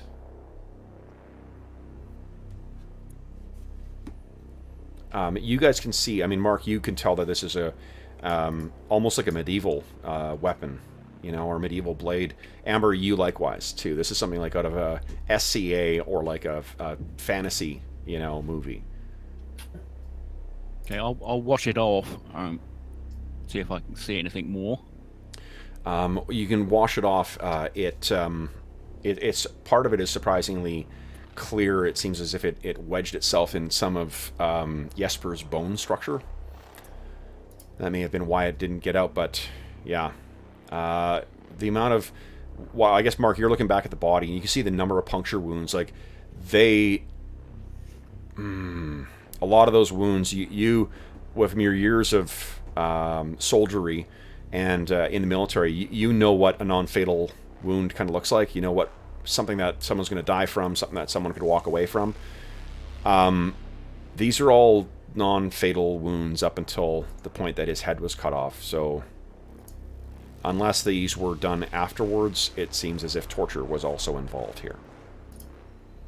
Okay, I think these guys were tortured based on the way their wounds are. We should take... and some of these things, I haven't seen anything like this. It might be worth taking pictures and putting our battery back in the phone. I would ask Nanny what to do now. Okay. Nanny just says, run. Okay. Now... Then, run. Amber, one thing that you know as well. You're watching this thing off. You don't see anything. It's in like the staff sink, I guess. And what your eye goes over to is 2 of those enlightened mugs that Jesper made for you are now drying in the drying rack.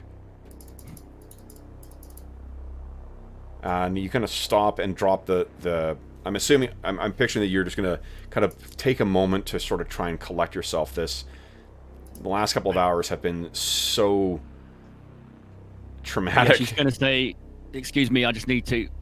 And she's going to go to the facilities and throw up, effectively. Okay. And probably take 30 seconds just to recover herself. Okay. So you throw up and then you slam the seat down. She seems to be the one in charge. Yeah, turn around. You're sitting on the, on the top of the closed lid of the toilet and trying to just collect yourself. What are the rest of you guys doing? If no one objects to me putting a battery into my phone, I'm going to quickly snap a picture of the handprint and the blade. Okay. So, I brought that up aloud to see if everyone's, or tell someone they should do it. It doesn't necessarily, if someone's already got a phone out, that would work. You ask about phones, and John and Ro kind of look at you, and you very quickly are like, of course they're not going to. Amber's in the washroom at this point, so you can feel free to do that. Okay, so you've got now pictures of this. Did you take pictures of the scene as well? Yeah, I'll take a couple pictures of the theme, but I'm mostly interested in the weird ass, a little bit more of the weird ass blade, okay, and the what's it called, the handprint. Okay. So I'm assuming that in keeping with the show don't tell thing, Amber's probably narrating what's going on. Like asking about the laptop, asking about the data, about the hard drives. So if all the laptop, the hard drives are taken and there was torture involved, what does that all suggest to you? That's a good time to leave. Yeah, run. Manny said run. In terms of what they were trying to get, I guess, out of this. Well, they're definitely looking for information, probably about Amber, and these are casualties in that.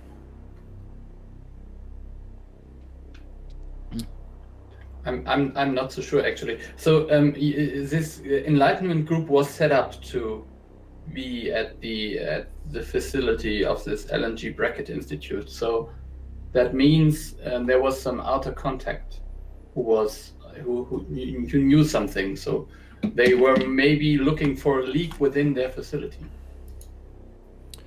So one thing, maybe like Amber, this is where you walk back in and you overhear Ro asking about that. As a reminder too, the information about the LNG Bracket Institute came to you from Darkmaster 73. That where information is what came from, or how the information reached you. Or your organization, at least. Yeah. I'm sorry, that was out of character. I mean, Ro wouldn't know anything about it. No, that's fine. I think that Amber would be likely having that. That's one idea that's running through her mind. So Amber takes a drink of water, and yeah, we had information from this guy, Darkmaster. What's the number? 73. Darkmaster 73. Maybe they're trying to trace him. So did we actually ever know where he lived, or was it completely anonymous? So Jesper was your kind of IT guy as well, and he was the one that had the knife in. Yeah, I think that he would have investigated that stuff as well too, but all of that information would have been on the hard drives or the laptop. Yeah. However, Jesper was easily as paranoid as the rest of you. And the one thing you know he does is back up immediate data. So Amber, tell us, where is it that Jesper has that backup? It would have to be somewhere that would be easily accessible on a constant basis, but somewhere secret enough that he would be able to keep it from perhaps even other members of Enlightened. Told me I'd imagine he might. Well, I said, hold on. Favorites. Well, if you let me finish. That's the saying. He probably kept it from everyone except for you. So you may be the only one that knew that Jesper had that backup, because that's by nature of your attractor background. Well, in that case, I know that he might well have hidden it in his favorite video game cabinet, which is Defender. Nice. Right, so I'm going to go to the Defender cabinet. Yep. And effectively undo it to see where he hid it. Yeah. Oh, I know where he hid it, didn't I? Yeah. Yeah. So I'll go in there and see if I can find the backup. Okay, so you pop it open, and sure enough, he's got his backup in there. All right, I grab that. Okay, so you have a backup. Now, unfortunately, you will need a computer in order to access this, but you have Jesper's backup hard drive. So, and I think you guys all see this going on. What are Ro, John, and Mark doing in the interim here? I'm going to start trying to. I'm going to go. If they're in here for a bit longer, I'm going to go outside because I'm worried that we'll get ambushed while we're in here. Sure. I think you hear off in the distance police, the sound of a police siren. But it's Vegas in a shitty neighborhood, so it's hard to tell whether that's just a night in Vegas or whether it's indicative of something coming in your direction. Yeah. Well, I'll still mention that I hear cops in the background. I hear sirens. We should probably go. Okay, John and Ro, what are you guys doing?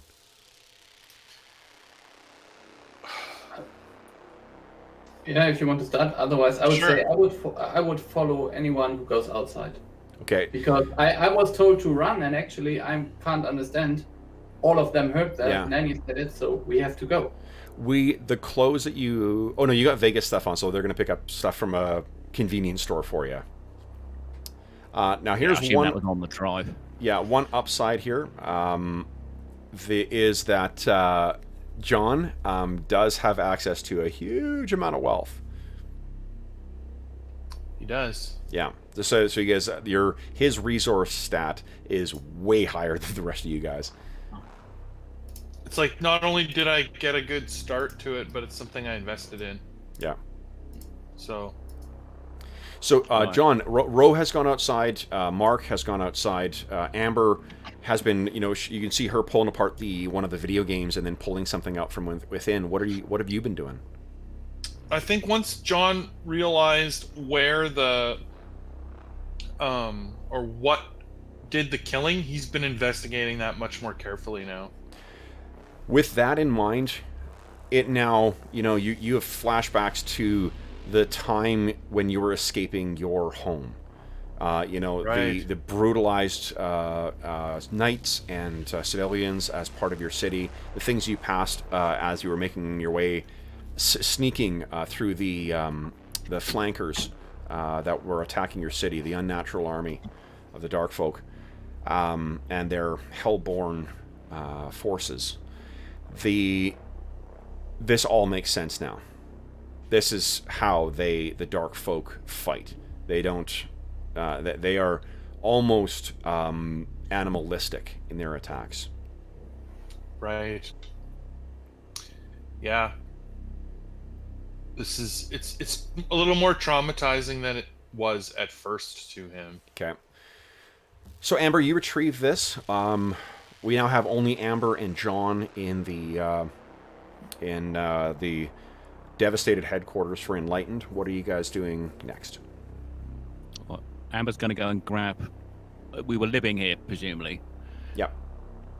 Right, she's going to grab her bug-out bag, being properly paranoid. I think that's been... Spare clothes and stuff. Unless that was secreted away, everything's been destroyed. They're torn and thrown across. You may be able to collect together just the bare remnants of that, but all the preparations you guys made, all the things, everything has had axes and swords and otherwise soiled. Mm-hmm. Damn, they've got my great-great-grandmother's Colt single action. Yeah.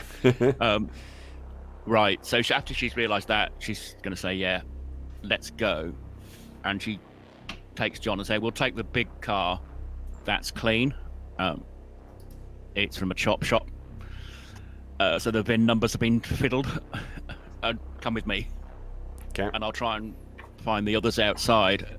And can I find the keys to the car, presumably? You can, yes. Yeah. Those are in a secret location, so yeah, you guys find them. It's like in a box, like a magnetic box attached to something. Maybe like a downspout, the backside of a downspout outside of the back. And you know that the GPS has been deactivated on that vehicle as well. Yeah. Right. So I'm going to collect everyone and say we've got to go. Do I hear the police sirens now? You can hear them as well too, but again, it's difficult to tell whether it's coming to you or it's just the police going elsewhere.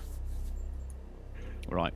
We need to find somewhere to read this. I'll hold up the hard drive, and I'll stick it in my jacket pocket.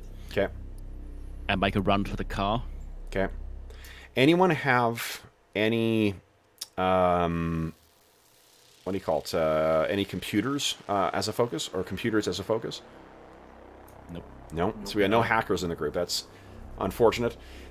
So you get that, and you head back to the or you get to the SUV. Everyone transfers whatever was in. I'm assuming what you've got as your gear, Amber, is the stuff you've taken from the back of your pickup and into the SUV. Yeah. You guys all do the same thing too. You transfer your stuff over in there, you pile in, and then there's a stop off briefly where John goes in and buys some clothes for Ro. The way purchases work in this is if a purchase is, I think it's 4, if the resources required is 4 less than your actual resources, you don't even have to make a roll for it.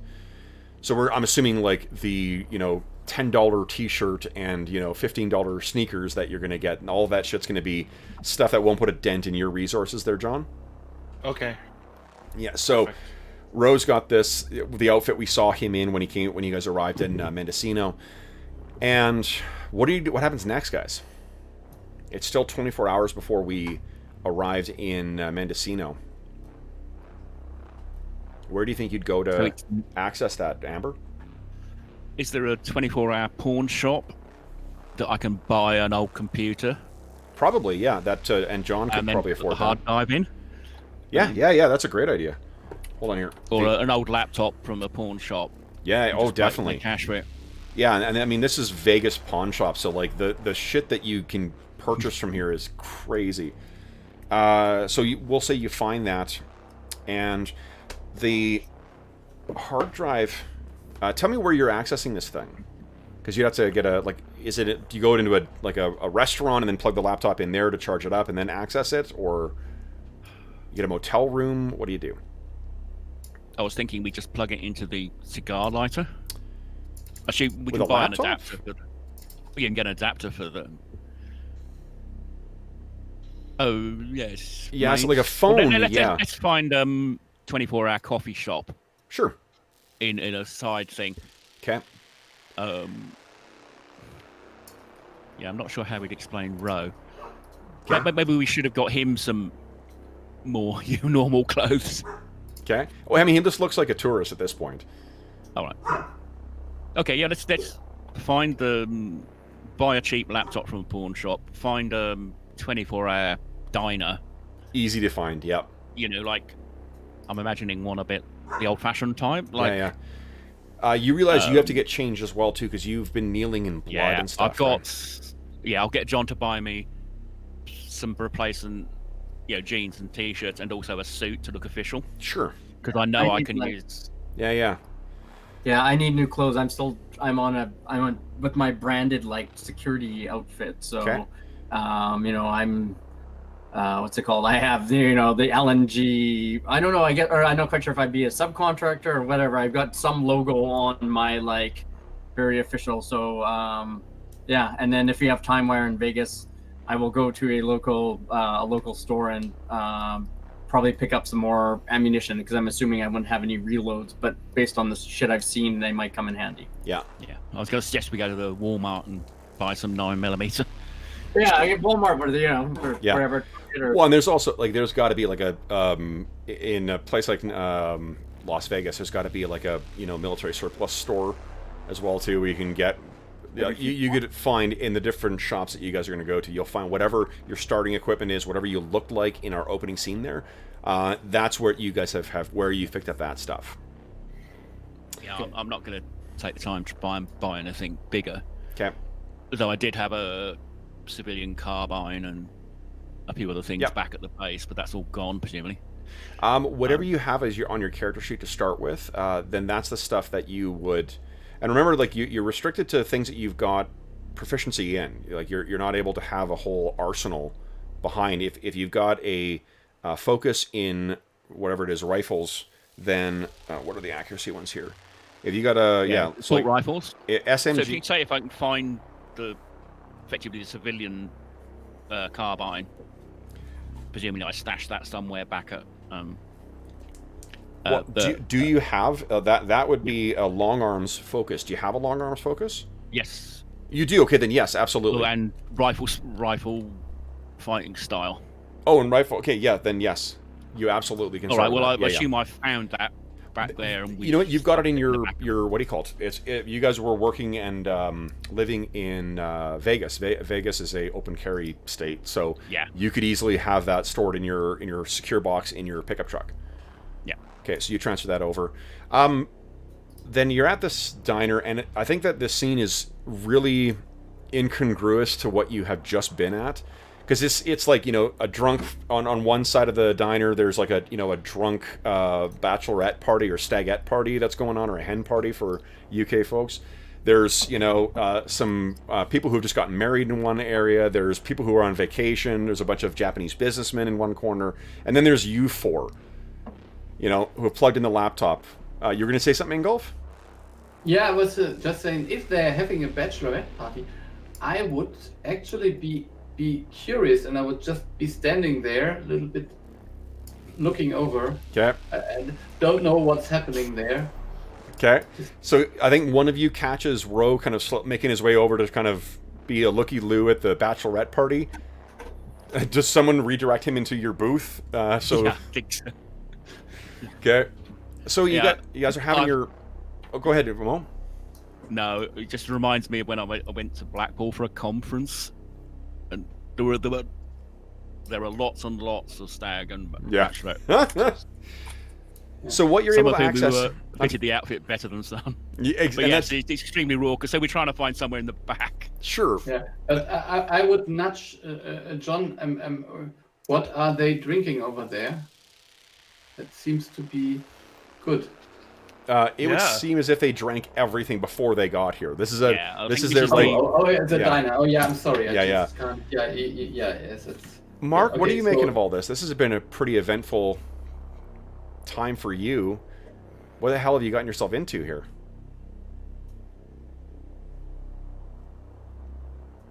Mark? He's in the thick of shit. It's sort of like he's now, entered, like, things have gone live in a combat theater. So he's been deployed, and he's just taking it in as he can. Based on what he's seen, going back and forgetting it is not an option. So he's just moving forward. Okay. And trying to keep as cool and level-headed as possible. Okay. And just, make the best of his situation with a group of bizarre people. Sure. What about John? Where's John's head at in this as he's sitting down to have his meal? I think that in his mind, he's just like, he's always felt that he's destined to be like an action hero. And so, this is just his life finally kicking into gear. Like, yeah. Oh man, I've been on pause this whole time. Finally, the action starts. Would he bring his sword into the diner? Yeah, he'd bring it everywhere unless someone told him not to. Mark would definitely tell him you can't walk into a diner with a sword. I think so. As he says that, someone walks past. And he's like, "Hey, I saw you at medieval times," and keeps on walking. Of any city where you can walk around with a sword, Vegas. And that's what Mark says. He just like sort of sighs and says Vegas. Or rolls his dice, but. Well, and I mean, because John will be saying, emphasis. Yeah. We must be ready for the dark folk. Of course I'm bringing my sword. You've got your weapon, and he points to where you've tucked your gun into your belt, probably. these are more common in this city, and people frown on the overt display of large weapons, particularly sword and medieval weapons. They stick out. We don't know that John isn't from this world. I don't think John's told you that. Yeah, Oh, yeah, no. You wouldn't really know that. Yeah. Right, it's just in most places, your weapons your sword sticks out. It's not like you're carrying a concealed pistol. You're wearing a neon sign that says, "Hey, look at me." He takes like I don't know, either a blanket or a t-shirt or a sweatshirt or something out of the vehicle, and he wraps it around the sword. Look, Okay. no one can see what it is. You know, you could say as well too that this conversation happened while you guys were trying to go into the pawn shop, and then you went in the pawn shop, and while everyone was purchasing their stuff, you're looking over at a big container for a stand-up base, and you're like, Oh yeah, something like that I could hide it in. sure. Yeah. What about for like a really big set of pool cues or something like that? Because there are a lot of pool halls in I Vegas. think with the guard, you would need to have something a little yeah. wider, which is why I was thinking stand-up base. Yeah, that's huge. Yeah. Yeah, I don't know. Let's just say he finds some kind of appropriately Could be obtuse and large case. sure. Yeah. So it's like a guitar case that's just oversized, maybe. Okay, yeah. Okay, so you bring that in and put it down. Amber, you get the laptop charged up, and it's this shitty old, thing. To be honest, it's probably not that bad of a laptop, because of, again, it's Vegas, 4 or so 5 years people old, pawning so- stuff or whatever. So you could get a really nice, we'll say it's a little touch, touch screen thing. You've reset the operating system, so it's wiped whatever was on there before, and you plug in this. Now, what you're able to, as you guys are getting your food and stuff like that, you are able to access the hard drive, and the hard drive itself is not encrypted, but all of the different folders are encrypted, with the exception of one, and one of them says Amber. That one you're able to access. Jesper clearly thought that you would be able to. You'd be looking for this, and he's got some kind of code word system for all the folders, so they all mean nothing to you. It's like teacup, armadillo, and you're not sure what any of those things mean. The Amber folder, though, does have some information in it. It's mostly correspondence. And you can see that there is you guys have a system where you have like email Dropbox stuff, right? Where like it's like an email equivalent of a dead drop. Stuff is sent only to that email address, only from a specific email address when you guys want to communicate. What he sent you is... So, Darkmaster 73 has all his efforts to try and... all of Jesper's efforts to try and locate this guy have been basically for naught. No idea where on the planet this guy may be located. No idea where, he may be logging on. Except for that he found evidence of Darkmaster 73 scrubbing a criminal record history. An arrest that happened 6 months ago. Do you want to guess where that arrest happened? Mendocino, presumably? That would be correct. And the thing is, the arrest record, the electronic copy, has been wiped. That's where Jesper was able to find. But Mendocino is an old enough and small enough town that they have physical copies of their arrest records. So if you want to learn who Darkmaster 73 was, the person who gave you the information to go into the Alan G. Brackett Institute in the first place, his personal information should be in the physical records of the Mendocino County Sheriff's Office. Mm-hmm. So, should we flash back to the present in Mendocino? Or is there anything else that happens in the interim between when you guys get your meals and whatnot at the diner and when you hit the road? Do you have anything else you guys want to do in Vegas? Well, apart from stock up on ammo. Ammo. So that's actually a good point. So ammo in modern age is actually abstracted. What we do is when you miss, you make a roll against the ammo number for your weapon, and if you roll over a certain number, then you're out of ammo. If you don't, you still have ammunition. So Okay, so would I just like buy reloads or whatever? sure, and I think I had to take a look at the rule book, but yeah, that's fine. You can. I'm assuming that John's got enough money to go around to be able to purchase that stuff. If nothing else happens, guys, then let's cut back to the present. So everyone is now currently. Let me turn or transition back to our modern day music here. And we are back in the sunny, tourist-filled streets of seaside Mendocino, California.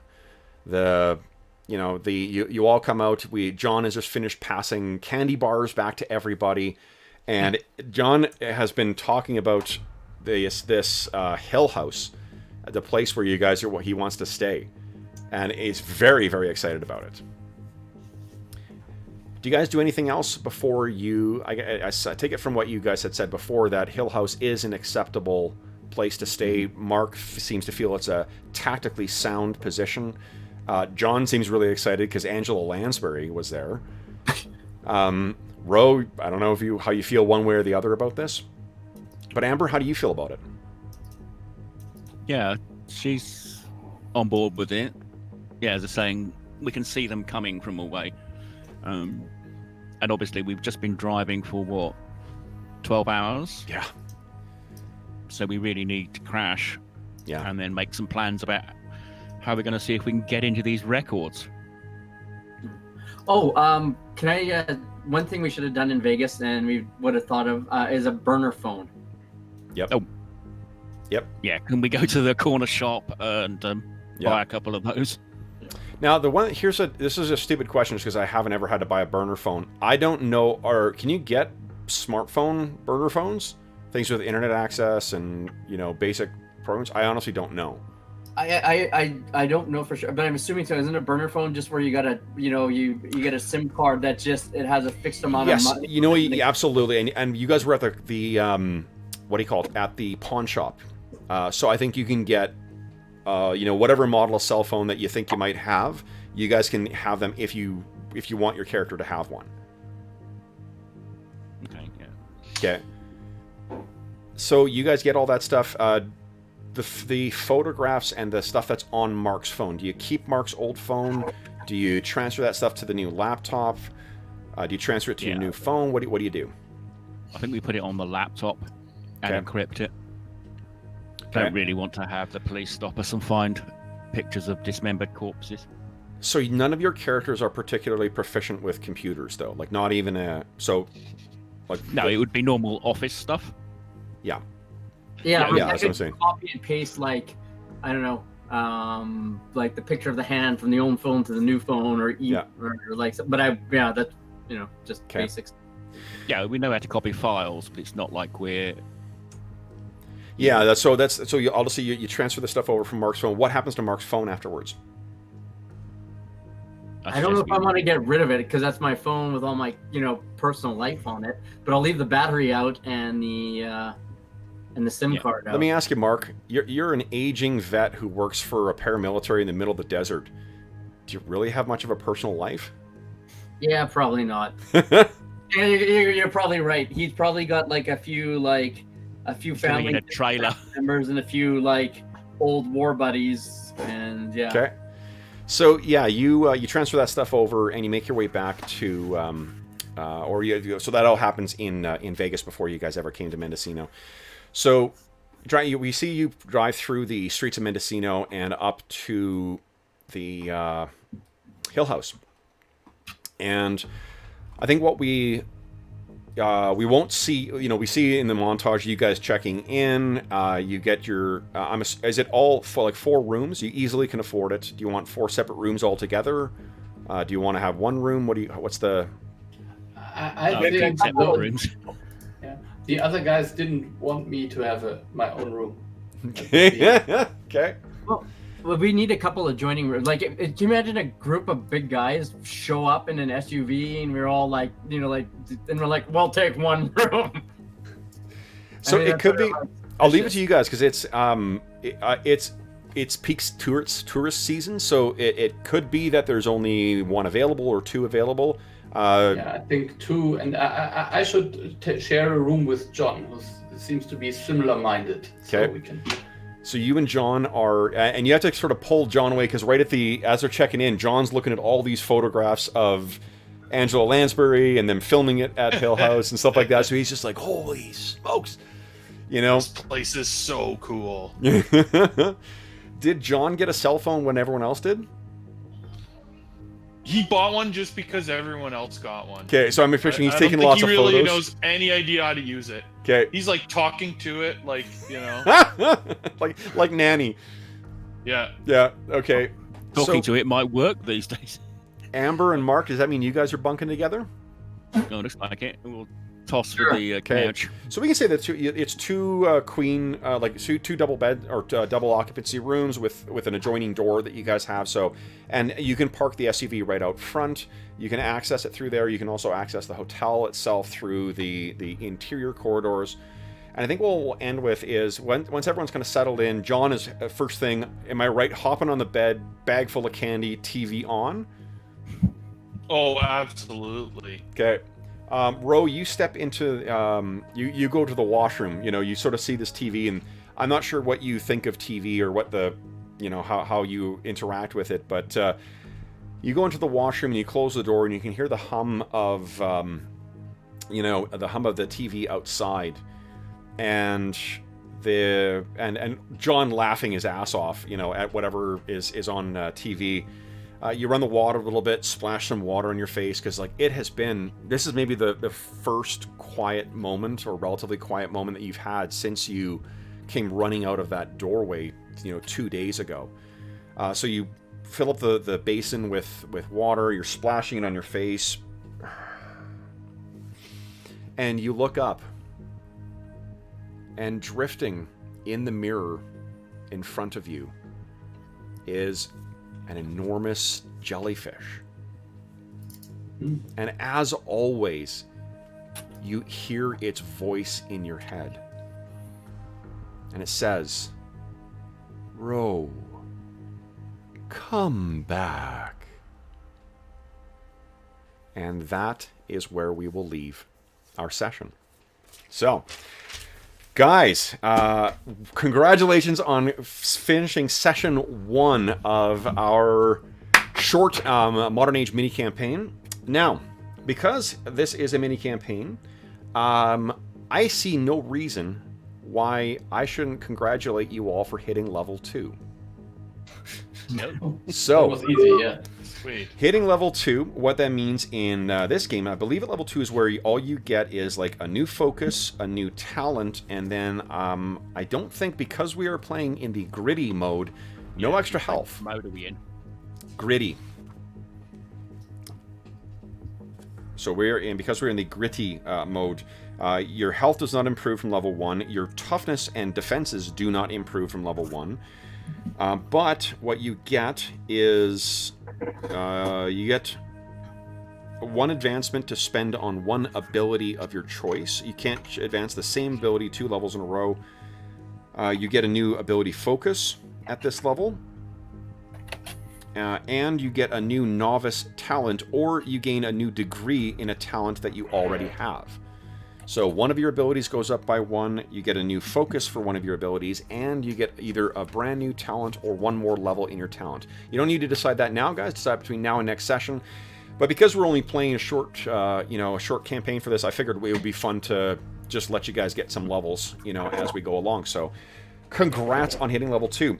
For those listening at home, forgive me if I missed. Jeez. Oh, we got quite a few folks here. Jaycock, hello. Ice King, cast magic missile. Of course. Jaycock, thanks for doing this, fellas. No, of course. This was a pretty awesome game. We didn't really get a chance to interact with the rules too much yet, but we wanted to get some stuff set in place here, so we'll do that next time. For those listening at home, thanks for joining us for episode 1, Orphans and Jellyfish. We'll be back again with this campaign in 2 weeks' time at the same time. If you enjoyed this session or you want to make sure not to miss the next one, be sure to click on subscribe and the bell icon. You will be notified when we're going live with all of our games. And if you want to know what the schedule is for the channel, Sunday evening, so later tonight, I'll be posting what this week's schedule is going to be. In addition, if you want to contact any of us, you can leave a comment in the comment section below, or alternatively, you can shoot me a message on Twitter. My Twitter handle is Dungeon Musings. You can also find me by email. My email address is dungeonmusings@gmail.com. And you can also find a link to the Dungeon Musings Discord server on the description of the video as well, too. We have channels dedicated to all the campaigns we run on the channel, including this one and all the other games, as well as general chat things, find a game channels, and so forth. In addition, there is a link in the description of the video to something called Heroes Save Villages. That's the charity fundraising campaign that we run on the channel. It benefits the SOS Children's Villages International Charity, which is a really terrific organization, active in over 130 countries, provides supportive and nurturing environments for over 80,000 orphaned and abandoned children from around the world.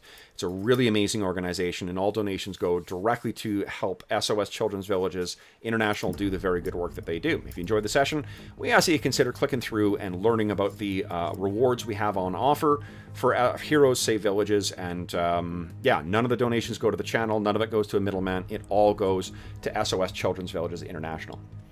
Last but not least, I want to thank my players.